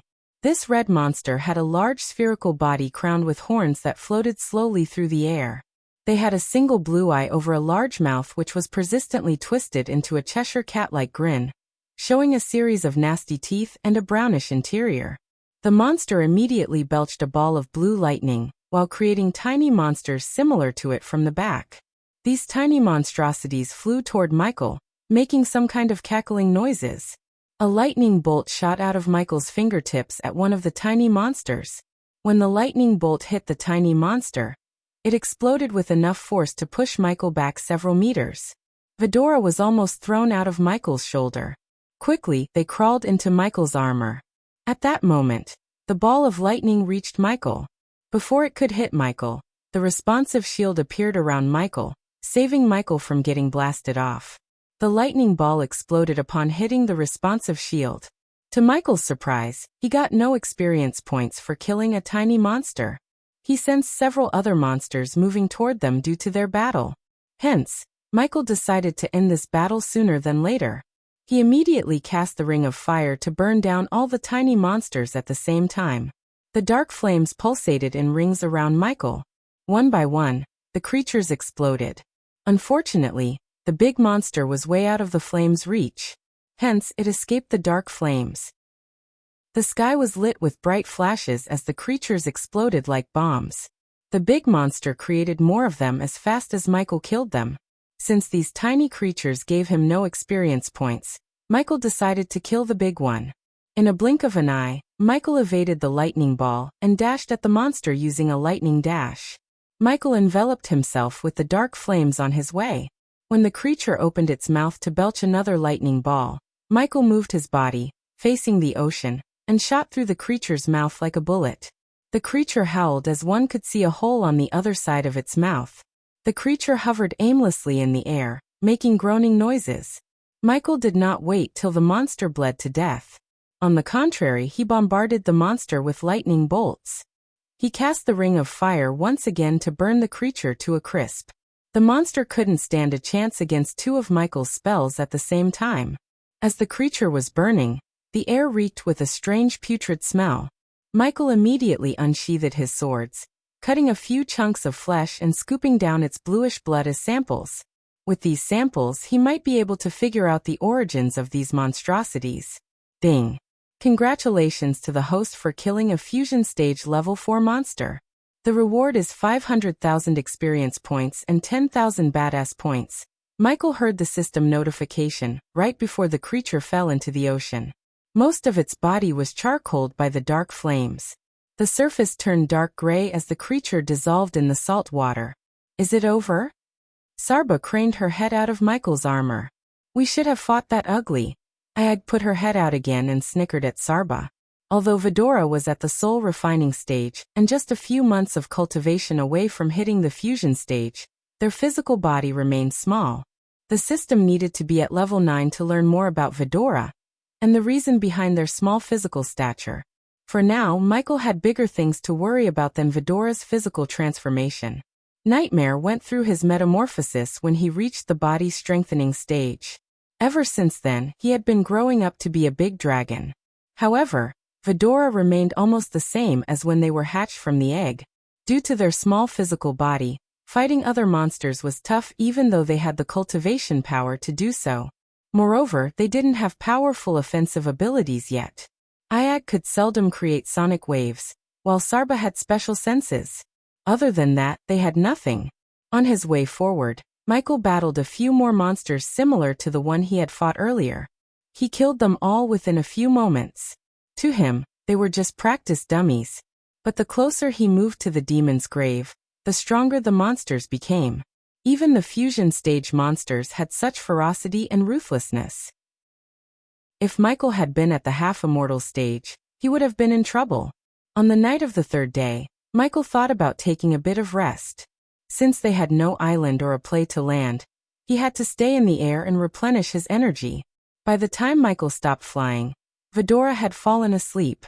Michael flew above the clouds to see the crimson-red sky above. He wondered what made the sky remain blood-red around the demon's grave. For some strange reason, he had a feeling that a massive war had taken place here. The moon glowed in the distance, but instead of sparkling blue light, it radiated blood red. Despite the monsters around him, Michael stopped flying to take a break. He took out a few snacks and refilled his belly. Then he drank some potions to replenish his energy. He still didn't feel like absorbing the arch-energy crystals in his system storage. While he was gulping down potions, he saw a black line on the horizon. The line moved past the moon. A few seconds later, the black line grew bigger. He looked closer at the thing to see a giant bat flying toward him. It was just as dark as midnight. Except for its razor-sharp white fangs, everything else was black. Surprisingly, the bat was at the fusion stage. The bat didn't back off even after sensing Michael's cultivation stage. This bat was either powerful enough to fight him or extremely stupid to pick a fight. The closer the bat got, the bigger it looked. It casts a giant shadow in the clouds. Without slowing down, the bat dashed at Michael with its claws open. To Michael's surprise, the bat cut him in the elbow before he could dash away. For a monster at the fusion stage, it was extremely agile and fast. He felt a sharp pain in his shoulder for a moment. Then, the APD injected a healing potion into his bloodstream as the wound closed up in a blink of an eye. The bat viciously tried to cut open Michael with its razor-sharp claws. It didn't use any spells or energy attacks but just raw brute strength. Michael swayed his body left and right, evading the claws. He flew around the bat, firing lightning bolts. But the bat barrel rolled and flew away, escaping each and every lightning bolt, which surprised Michael. His lightning bolts were faster than any sniper's, yet the bat evaded it without breaking a sweat. The bat produced a strange clicking noise as it flew around Michael. Michael immediately cast the Ring of Fire, because it was an area-off effect spell rather than a precision spell like Ignitia. A wave of dark flames shot out of Michael's body. The cold weather became hot as the temperature in the air rose up. The bat screamed but flew high and swung his body, comfortably evading the flame wave. It kept a safe distance from Michael instead of flying toward him, which showed Michael the bat's intelligence. Michael continued to attack the bat while trying to figure out its weakness. Since it was as fast as him, there was no point or use in casting the meteor spell. The bat proved to be a challenge, even for an immortal. This bat's intention didn't seem to kill him but to exhaust him and his energy. The bat studied Michael's strategy and spell. It was adjusting its battle tactics according to Michael's battle prowess. As they continued their battle, more and more monsters moved toward them. Michael prepared himself for an all-out battle. "I can hear some kind of weird noise from the bat," Sarba whispered to Michael. But Michael didn't hear a sound. Yet again, Sarba's senses were more powerful than Michael's. "Echolocation," Michael mumbled. "Occasionally missing content. Please report errors in time." Chapter 796 Nearing the Demon's Grave. "The bat is using some kind of noise to move around," said Sarba. He heard a low-pitched whistling noise coming from the bat. Because Michael was born on Earth, he knew about bats. Of course, he didn't do masters on bats, but he knew enough to know the bats navigate using echolocation by emitting high-frequency sound pulses through their mouth or nose and listening to the echo. "Wait a minute. I have an idea." Ayag quickly lifted her head from his armor. "Grgghh." Ayag growled as though she was trying to belch out something. Michael knew what she was trying to do and gave her the time. He fired flame waves to keep the bat away from him. It took Ayag a few minutes to produce a sonic wave. Michael only saw a ripple in the air, but didn't hear anything. However, the bat screeched. It sounded like it was in sudden pain. The bat dived down clumsily. The sonic waves messed up with its high-frequency sound pulses. "Fuck yeah. It worked," Ayag shouted with excitement. Michael used this opportunity. He immediately fired a bolt of lightning that hit the bat right in his belly. The bat screamed in pain. Blood spurted out from its belly. However, the app's skin was surprisingly tough. Even Michael's black lightning bolt was able to penetrate the skin a couple of inches. Michael hit the bat a couple of more times. Unfortunately, when he tried to fly closer and use the dark flames, the bat steadied itself. It quickly flew away from Michael. Meanwhile, Ayag jumped back on Michael's shoulder. Her eyes glimmered with excitement and confidence. This was the first time in a long time Ayag felt such excitement. It felt like something awakened inside her. "Come here, you fucking overgrown rodent," Ayag shouted. The bat returned her snicker with a roar. It kept flying around Michael, hissing like a snake. Since the bat had recovered from the sonic waves effect, it managed to evade Michael's lightning bolts. "Get me closer to the bat," Ayag ordered Michael. He liked the confidence in Ayag's tone.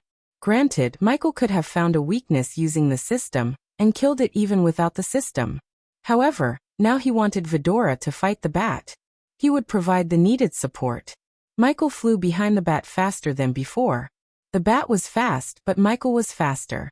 If Michael wanted to close the gap between them, he could have done it. Considering Vidora had to fight the bat, Michael kept a safe distance. Keeping Vidora safe while battling the bat was Michael's first priority. The bat flapped its wings as hard as it could to boost forward. Any normal man would see nothing but a blur in the sky because of the bat's speed. "Just a bit closer," Ayag said. Her throat radiated a dim glow. In a blink of an eye, Michael closed the gap between them as Ayag opened her mouth, firing a sonic wave. The bat screeched as it knew what was about to happen. Compared to earlier, Ayag's second sonic wave was a couple of times stronger. The sonic wave immediately disoriented the bat. It groaned, flying clumsily in the air. To Michael's surprise, Ayag quickly shot another sonic wave. As a result, the bat almost fell down from the sky. Michael turned his gaze towards Sarba and Kane, expecting them to do something. Contrary to his expectation, they did nothing. Hence, Michael had to finish the bat. He couldn't drag the battle for long, because of the other monsters around them. The arch-energy crystals and pills in his storage weren't unlimited. While the bat was clumsily flying around, Michael raised his hand as a bolt of lightning shot out of his fingertips. The lightning bolt hit the bat in the wings. He aimed the bat's wings as which seemed the softest part of its body. The lightning bolts created several holes in the wings. Soon, the bat started to roar in agony. He quickly flew closer to the bat, and cast the ring of fire once again. Thanks to Ayag's disorienting sonic waves, the bat couldn't escape the flame waves. The dark flames burnt its wings. Smoke radiated from its body, along with the smell of burning air. Michael quickly jumped on the bat's body and grabbed its half-burnt wings. The bat screeched as though it was trying to call for help. Ayag seemed exhausted after producing 3 consecutive sonic waves. 3 was her limit. Luckily, Michael did not need Ayag's help anymore. He grabbed the bat's wings and pulled them toward him. The bat screeched as Michael slowly ripped its wings. Blood spurted out from the joint where the wings met its body. Even Michael couldn't rip its wings off so easily. His muscles and veins under the skin bulged up. He could toss a stone weighing a ton simply, but had a difficult time ripping off its wings. The bat flew backward and upside down to shake him off. Yet Michael stood firmly on its back. Eventually, the wings slowly started to come off of its back. The blood spurted out of its back stank to high heaven. Finally, Michael let out a roar as he tore off the bat's wings completely. The bat roared in pain as blood oozed down. Without its wings, the bat lost control of its body. It began to dive down toward the ocean, but Michael grabbed the bat by its neck and flew upward. The bat's eyes burned with rage. It tried to rip Michael apart with its claws. Michael let go of its neck and grabbed the bat's claws. The two of them made direct eye contact. Unlike the bat, Michael's eyes were as calm as still water. He just had a smile on his face. Michael locked his hands with the bat's claws, slowly squeezing its claws. Ayag hissed as she heard a sickening crunching noise coming from the bat's claws. Michael crushed the claws with his bare hand to make the bat suffer. He was simply annoyed by the bat. Suddenly, Michael's eyes turned pitch black as the dark beams shot out from his eyes. The bat finally stopped moving. In its head were 2 large holes where the dark beams went through. Michael looked at the bat from head to toe as the dark beams cut the bat in half. He tossed one half into the sky above, quickly cut a chunk of flesh, and scooped up a blood sample from the other. By the time the second half of the bat reached him, he cast the ring of fire to burn the body to ashes. Bing! Congratulations to the host for killing a fusion stage level 5 monster. The reward is 500,000 experience points and 10,000 badass points. He heard the system's voice in his mind. Before Michael could rejoice about the experience points, he noticed another bat flying toward him. Looking at the bat, Ayag slowly raised her head. "I'll take care of it," Michael simply said. He was nonchalant. Slowly, the area around Michael darkened. He waited for the bat to come closer, and when it did, Michael cast the Silene's spell to slow down the time itself around him. The bat didn't even realize it was trapped in a time-slowing bubble. Michael immediately cast Ignitia, the Ring of Fire and Eyes of Doom at the same time. He went all in to finish the bat. All the spells hit the bat, ending its life in an instant. His power almost reached the peak of the immortal stage. The bat simply stood no chance against Michael. Plus, it was trapped in a time-slowing bubble where the bat couldn't react in time to avoid the spells. Ding! Congratulations to the host for killing a fusion stage level 6 monster. The reward is 500,000 experience points and 20,000 badass points. Even Sarba and Ayag were surprised by what just happened. One moment the bat was reaching out to claw Michael, and the next, it fell down, burnt and cut. After Michael had killed the bat, he sensed several monsters moving away from him. They were intelligent enough to back off. The cloud of darkness freaked out the weak-willed monsters. They may have been strong in terms of cultivation, but they possessed a weak resolve to fight. Hence, they flew away from Michael when they saw the cloud of darkness. Instead of chasing them down, Michael continued to head toward the demon's grave. If he wasted his energy hunting them down, he would be at a disadvantage after entering the demon's grave. Judging by the monsters he had faced till now, he could only imagine how powerful the monsters inside the demon's grave would be. Michael cracked his neck before heading out. He slowly flew toward his destination, enjoying the sight. After 3 days, he had grown accustomed to the eerie red atmosphere and the monsters lurking under the sea. The following day was uneventful. He faced a couple of monsters, but they all ran away after sensing his power. At the end of the 4th day, Michael noticed a tear on the horizon. The realm tear glowed like a bright green star on the red horizon. According to the map, the realm tear was still 2 days' journey ahead of him. He stopped in the sky to look at it for a few moments. Even from miles away, Michael was able to sense a strange energy radiation from the realm tear. This feeling was similar. It was the same energy radiation he felt inside the shadow realm. Now that Michael had seen his destination, he increased his speed. While flying toward the realm tear, Michael wondered how Gaia was doing with the dwarves and their new weapons. Vidora fell asleep without a worry in the world. The Hydra felt safe with Michael. At that moment, neither of them had an idea about the connection between Hydras and the demon's grave. They only considered the part demon in the name demon's grave, and ignored the grave part. They were in for a surprise inside the demon's grave. Having no idea about the things waiting for them inside the realm, Michael and Vidora flew towards it. Chapter 797 Meeting the Mysterious Oracle. Again, Michael continued his journey toward the demon's grave with Vidora. At that moment, he was just 2 days' journey away from reaching the realm tear. On his way, he fought several monsters and reached 5 million experience points. Once he earned another 3 million experience points, he could reach the immortal stage level 5. If he didn't have to save his energy, he could use this place to farm experience points. But exploring the demon's grave without being gnawed by some monsters was more important than farming points. The battles he went through were far from effortless. He had to use both his brawn and brains to defeat the monsters. Unfortunately, Vidora was no help in the battle as they helped him in the battle against the bat. After battling the bat, Michael realized the monsters around the demon's grave were coming out from the realm tear. The closer Michael got to the realm tear, the more he felt a powerful yet strange radiation coming from the realm tear. Thanks to the APD and the system firewall, the radiation did not affect Michael. To Michael's surprise, the radiation did not affect Vidora. Except for Kane, The others slept on Michael's shoulder. Ayag and Sarba snuggled against Michael's neck and slept peacefully. "Hey Ghost," King called Michael. His voice was quiet. "I feel like this place, and we have some kind of connection," said Kane. Michael was surprised. It was so rare to see Kane share his thoughts.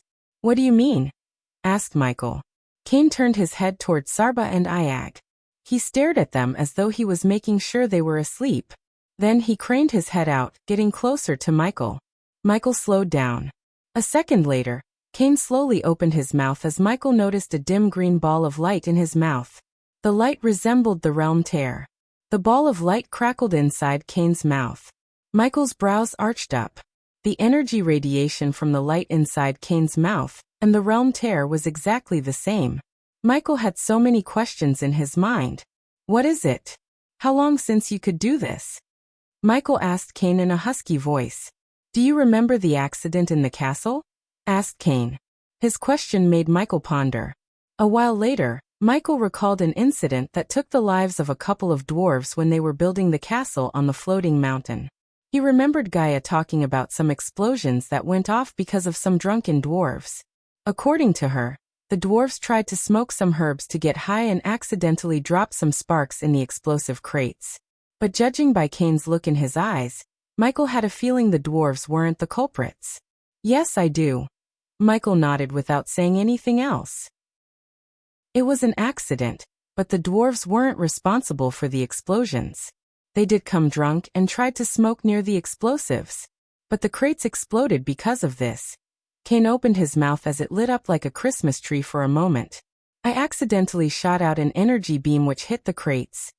"Did they know?" Michael looked at Sarba and Ayag. "No," Kane shook his little head. "How did you manage to shoot an energy beam out of your mouth without them knowing?" "They are not the sharpest knives in the bunch, Ghost." Kane rolled his eyes. Michael couldn't argue with Kane. "Does anyone else know about this?" asked Michael. "No." Kane shook his head.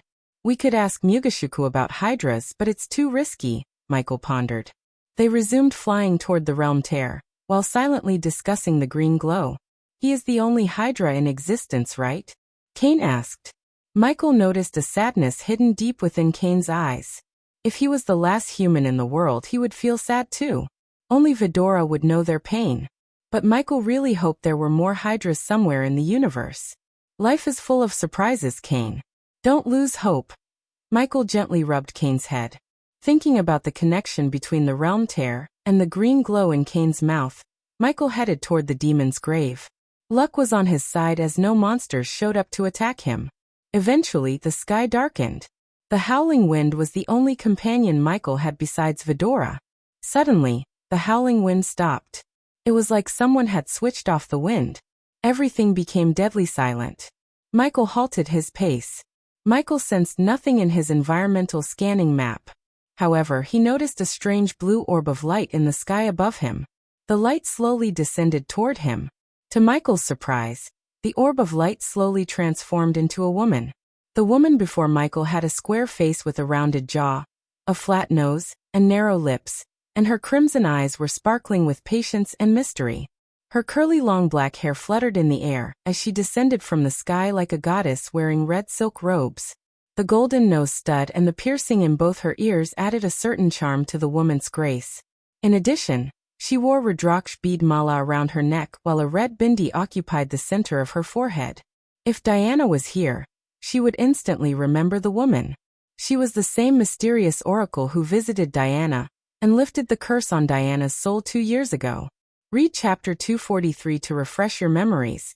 To this moment, Michael couldn't sense the woman in his environmental scanning. Moreover, the woman radiated no energy. But she was the farthest thing from a commoner.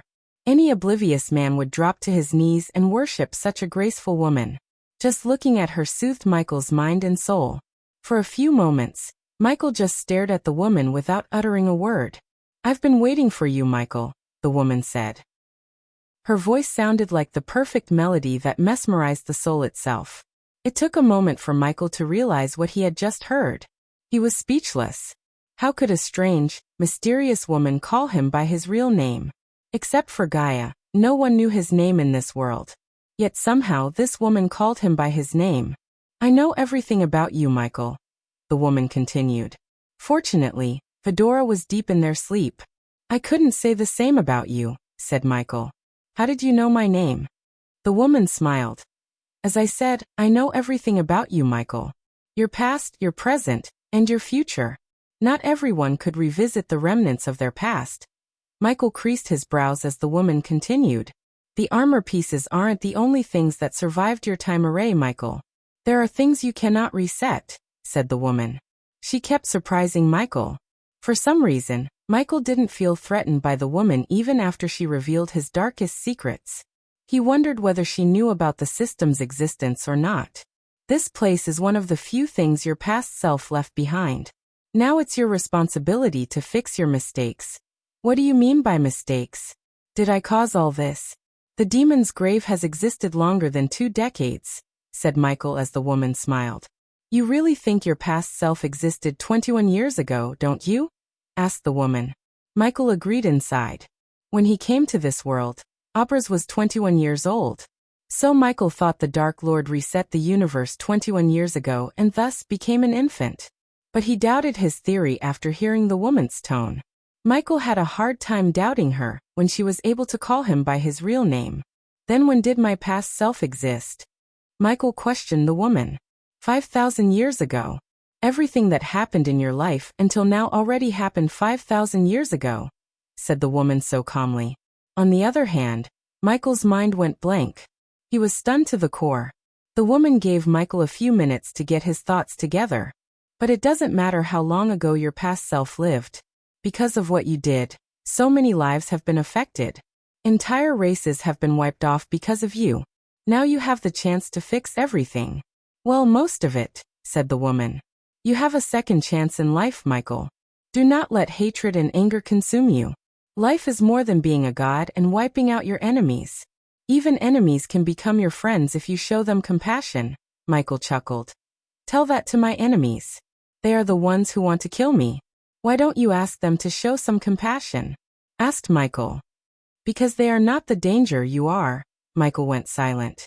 The woman gestured at Michael to follow her. Since he felt no threat from the woman and wanted to learn more about himself from her, Michael followed her behind. Who are you?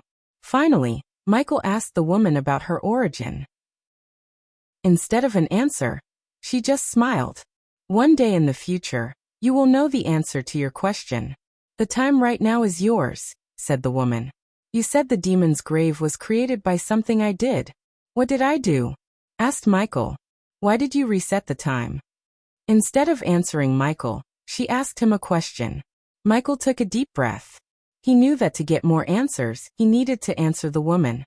Plus, he didn't think lying to her was the right move. Hence, he answered her truthfully. I think it has something to do with Gaia. Would you say you did that for love? Asked the woman. Michael nodded his head after a while.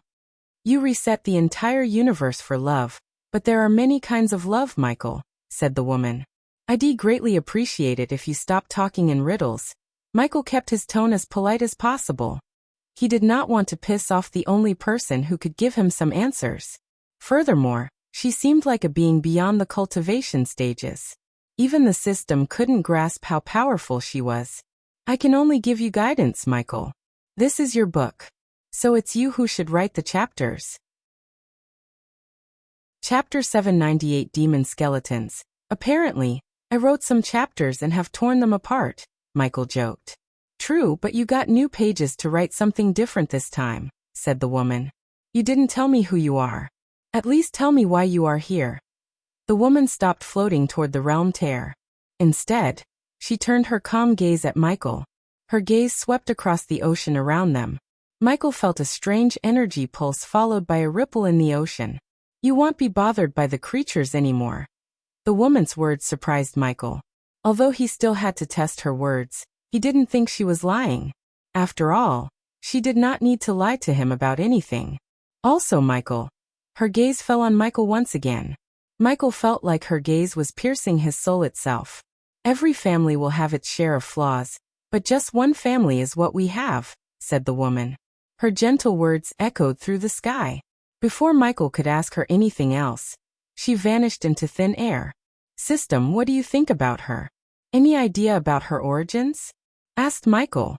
To Michael's surprise, the system went into complete silence.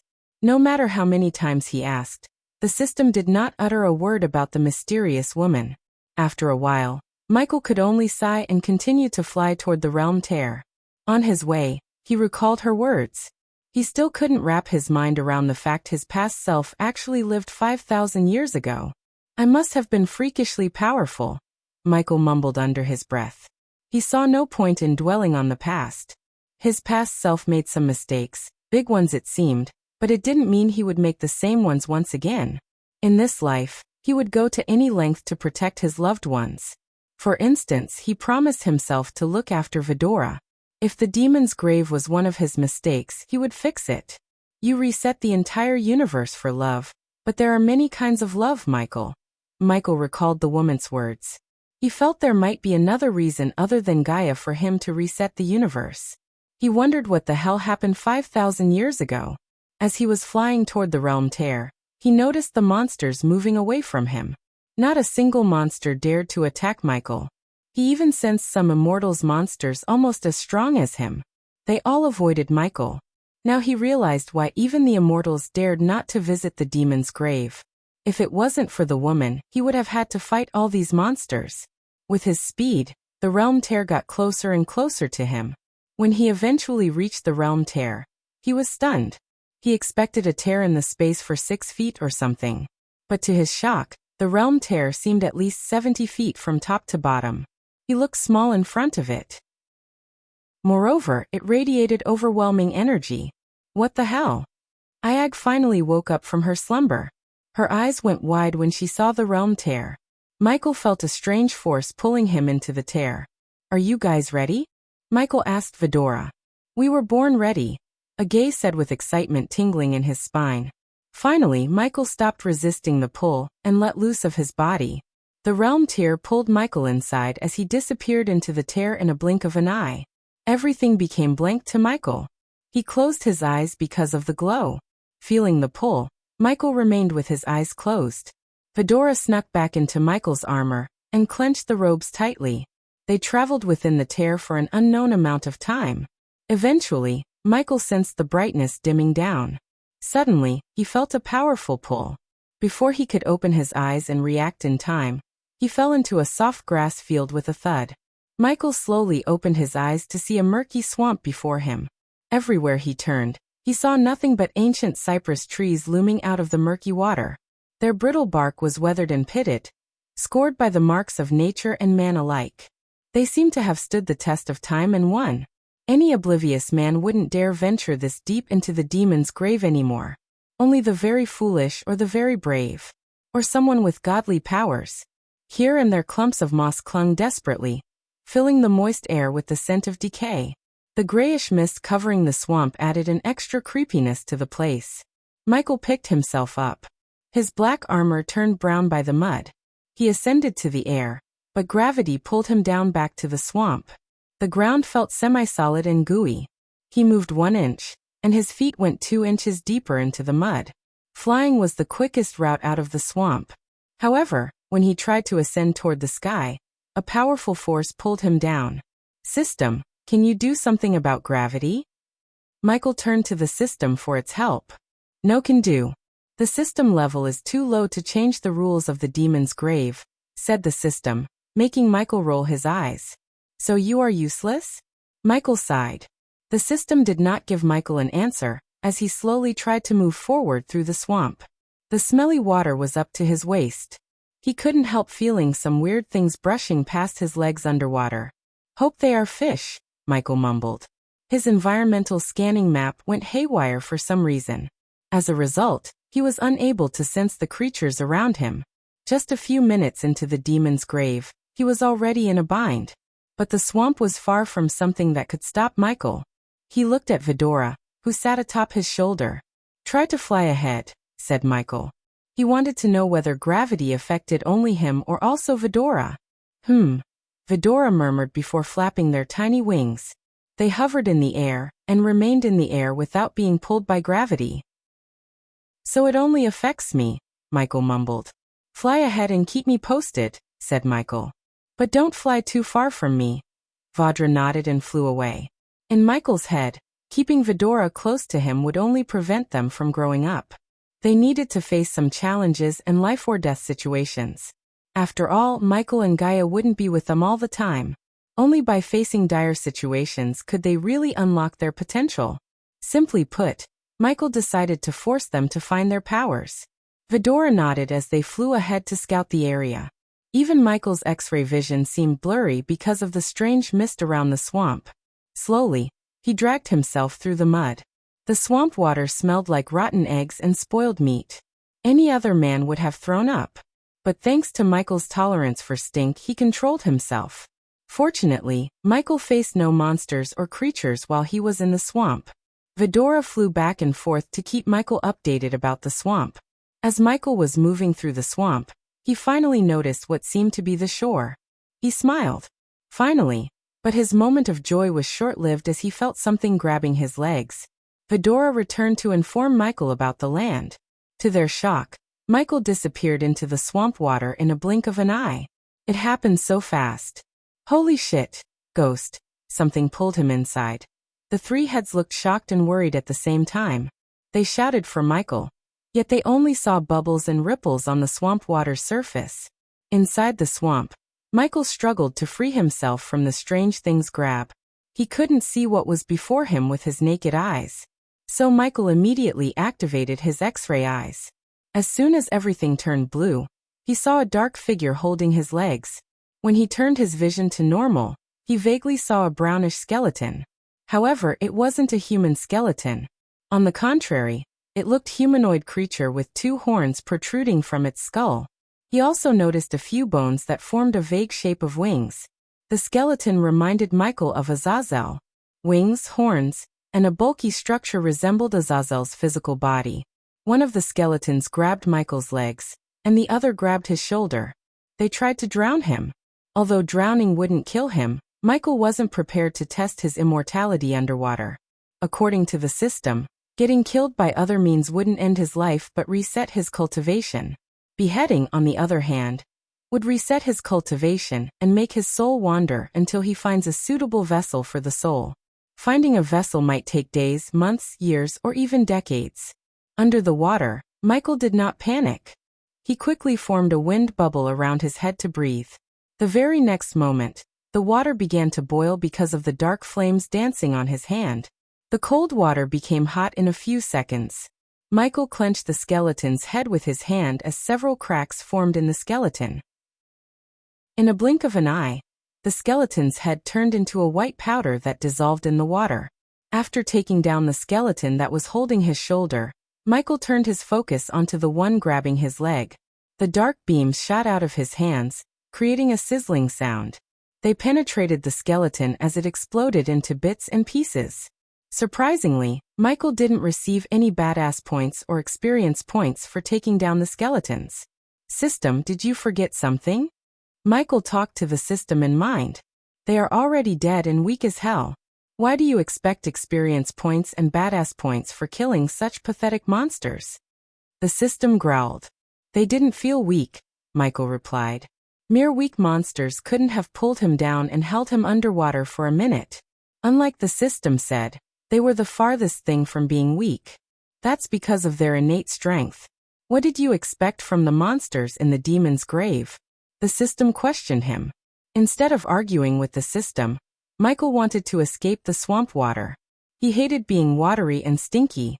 Two streams of dark fire shot out of Michael's hands and propelled him out of the water like a rocket. From outside, Vidora noticed the water being vaporized by something hot. The temperature in the air had risen significantly. It was enough for them to know what was about to happen.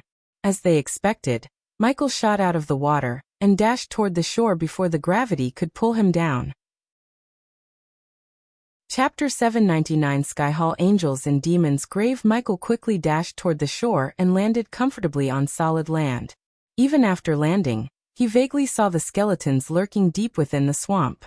These demon skeletons would wait for another one to drown. Their next victim might arrive next month or year, but they would wait because they had all the time in the world. An equally creepy forest surrounded the murky swamp. Dark and misty forest. The only way forward was through the forest. Unfortunately, gravity was still too strong for him to fly. Should we go into the forest? Asked Sarba, but Michael shook his head. Stay with me, said Michael. Once they had entered the forest, there was a high possibility for them to get lost. Even worse, they could get into trouble with another monster. Until he could cross the forest, he wanted Vidora to be with him. Vidora nodded before landing back on his shoulder. A bone-chilling breeze brushed past him. It was like something calling for him into the forest. Michael ignored these strange feelings. The trees in the forest were malady brown. Grains of poison begrimed the bark and gleamed like witch dust. The decaying air and stifling atmosphere provided the perfect abode for those who worshipped the darkness rather than the light. In the dense shadows, spiders clutched their snare strings. Their webs shimmered like mesh steel dipped in silver. Eyes aflame with hunger, they hoped to dine on weak prey and slurp on hot blood. The deeper Michael went into the forest, the darker it became. Everything in the forest seemed primordial. If this demon's grave was indeed his mistake, as the woman said, this place must be at least 5,000 years old. It was the only explanation for the primordial trees. Their sprawling limbs guarded the darkness, blotting out any sunlight. Their bark was mottled and splotched as if the bubbled soup had been frozen in time on its surface. A pungent tang oozed from every sentient being in the forest. Bewailing sounds ghosted through the trees. Whether it was from the predator or prey, only the forest could tell. It was truly a place to make one's veins freeze over. Everything considered edible in another forest was nauseating here. It left Vidora with the same sickening taste of their own blood. It was a forest to be avoided. Michael navigated through the labyrinth of a forest, trying to find a way out. His black armor turned murky and green because of the moths and mud in the swamp. He ignored the blood-sucking leeches littering the ground, and hoped they weren't on him. As he was walking through the forest, he suddenly heard a muffled thud noise. It sounded contrary to all creepy nature sounds. Michael quickly raised his hand as the Mark III grappling hook shot out of his wrist and coiled around the branch above him. Since gravity was too strong, Vidora grabbed Michael by his collar and added an extra boost to the grappling hook. Finally, he reached the top. Thanks to the trees being so cluttered, Michael was able to walk on one branch to reach the other. He crouched and strolled without making a sound. Despite being immortal, Michael did not act so brashly. There would always be someone stronger than him, until he reached the absolute top. The thudding sound continued to echo through the forest rhythmically. He followed the sound that sounded louder and louder. Eventually, the forest opened up to a circular area void of any trees. The surrounding trees were neatly pruned to prevent someone from looking at the place from above. The thick canopy covered the place, only letting a few rays of light through. To Michael's shock, he saw a portal gate and several people armed to the teeth, digging the ground with some kind of contraption. It looked like a giant spoon that created a thud sound everything it dug into the ground. These men were adorned in light blue armor with angel-like wings made of sharp blades. Michael couldn't see their faces through their masks. With the golden spear in their arms and the wings, they somehow reminded Michael of angels. What surprised him more was he had seen them before. They looked exactly like the one who invaded the Nether Realm. Dalar had to stop bringing undead from the Nether Realm with the portal open because of these people. They are the same men who harvested the undead in the Nether Realm. Kane whispered to Michael while Sarba and Iag remained completely silent. They didn't dare to make a sound that might draw the attention of these armored soldiers. The angels of the Sky Hall, that's who they were. Unfortunately, Michael did not know. He had a closer relationship with them than he actually knew. Diana, his mother, was one of them. In fact, she led a powerful group of angels. Look, Sarba whispered as Michael noticed the angels digging a black casket from the ground. The contraption dug the ground deep enough to reveal what seemed to be a burial site. One by one, the angels dragged the caskets out and threw them into the portal behind them. At that moment, Michael counted 11 angels. Surprisingly, they were all at the fusion stage. This piqued Michael's curiosity. A run-of-the-mill organization wouldn't use fusion stage cultivators for grunt work. Since there was no insignia or anything that could be used to reveal their organization, Michael had to move closer. He took out a spider from the system storage and let it crawl toward the angels. I hate this place. It gives me chills. For me it's the smell. The place smells like dead. Michael began to hear the angels as the spider crawled closer to them. I am glad this is the last grave site, Michael frowned. If this was the last grave site, it certainly meant these people were digging up more sites. Whatever was inside the caskets, these people might have hundreds or even thousands of them. No matter what, he wanted to take a look inside the casket. However, alerting these soldiers didn't sit well with Michael. His instincts told him not to kill them, although he could slaughter them quite easily. But easy didn't mean he should do it. Silence. Why do I feel like we are being watched? Suddenly, an angel turned around in Michael's direction. Michael quickly moved behind the bark to hide. The angels slowly walked toward Michael. Their instincts and perception really surprised Michael. He kept a safe distance from them, yet they somehow managed to sense him. Even though he didn't want to fight them, he would have no choice but to fight if they found him. Michael prepared himself for a battle, when an angel raised his voice. Hey, we are ordered to return. The angels who were on their way to the tree Michael was on halted their steps. He is asking for us. The voice had a tinge of fear and panic. Luckily for Michael, whoever called them was far more terrifying to make them wait than to find him. Finally, the angels turned back and returned to the portal. At first, one of the angels flicked their wrists as the giant spoon-like digging machine flew straight into the portal. Then they tossed the caskets behind the machine. Afterward, the angels themselves flew into the portal, disappearing from the forest. By the time Michael decided to move his body, the place was empty. The angels didn't bother to close the hole they dug, which worked in Michael's favor. He leaped from branch to branch and eventually landed on the palace where the portal was a few moments ago. The hole was picked clean. As far as Michael could see, there were no caskets left behind. He looked around the place for a few moments to see if they had left behind something that could be used to unveil their identities. Unfortunately, Michael's search bore no fruit.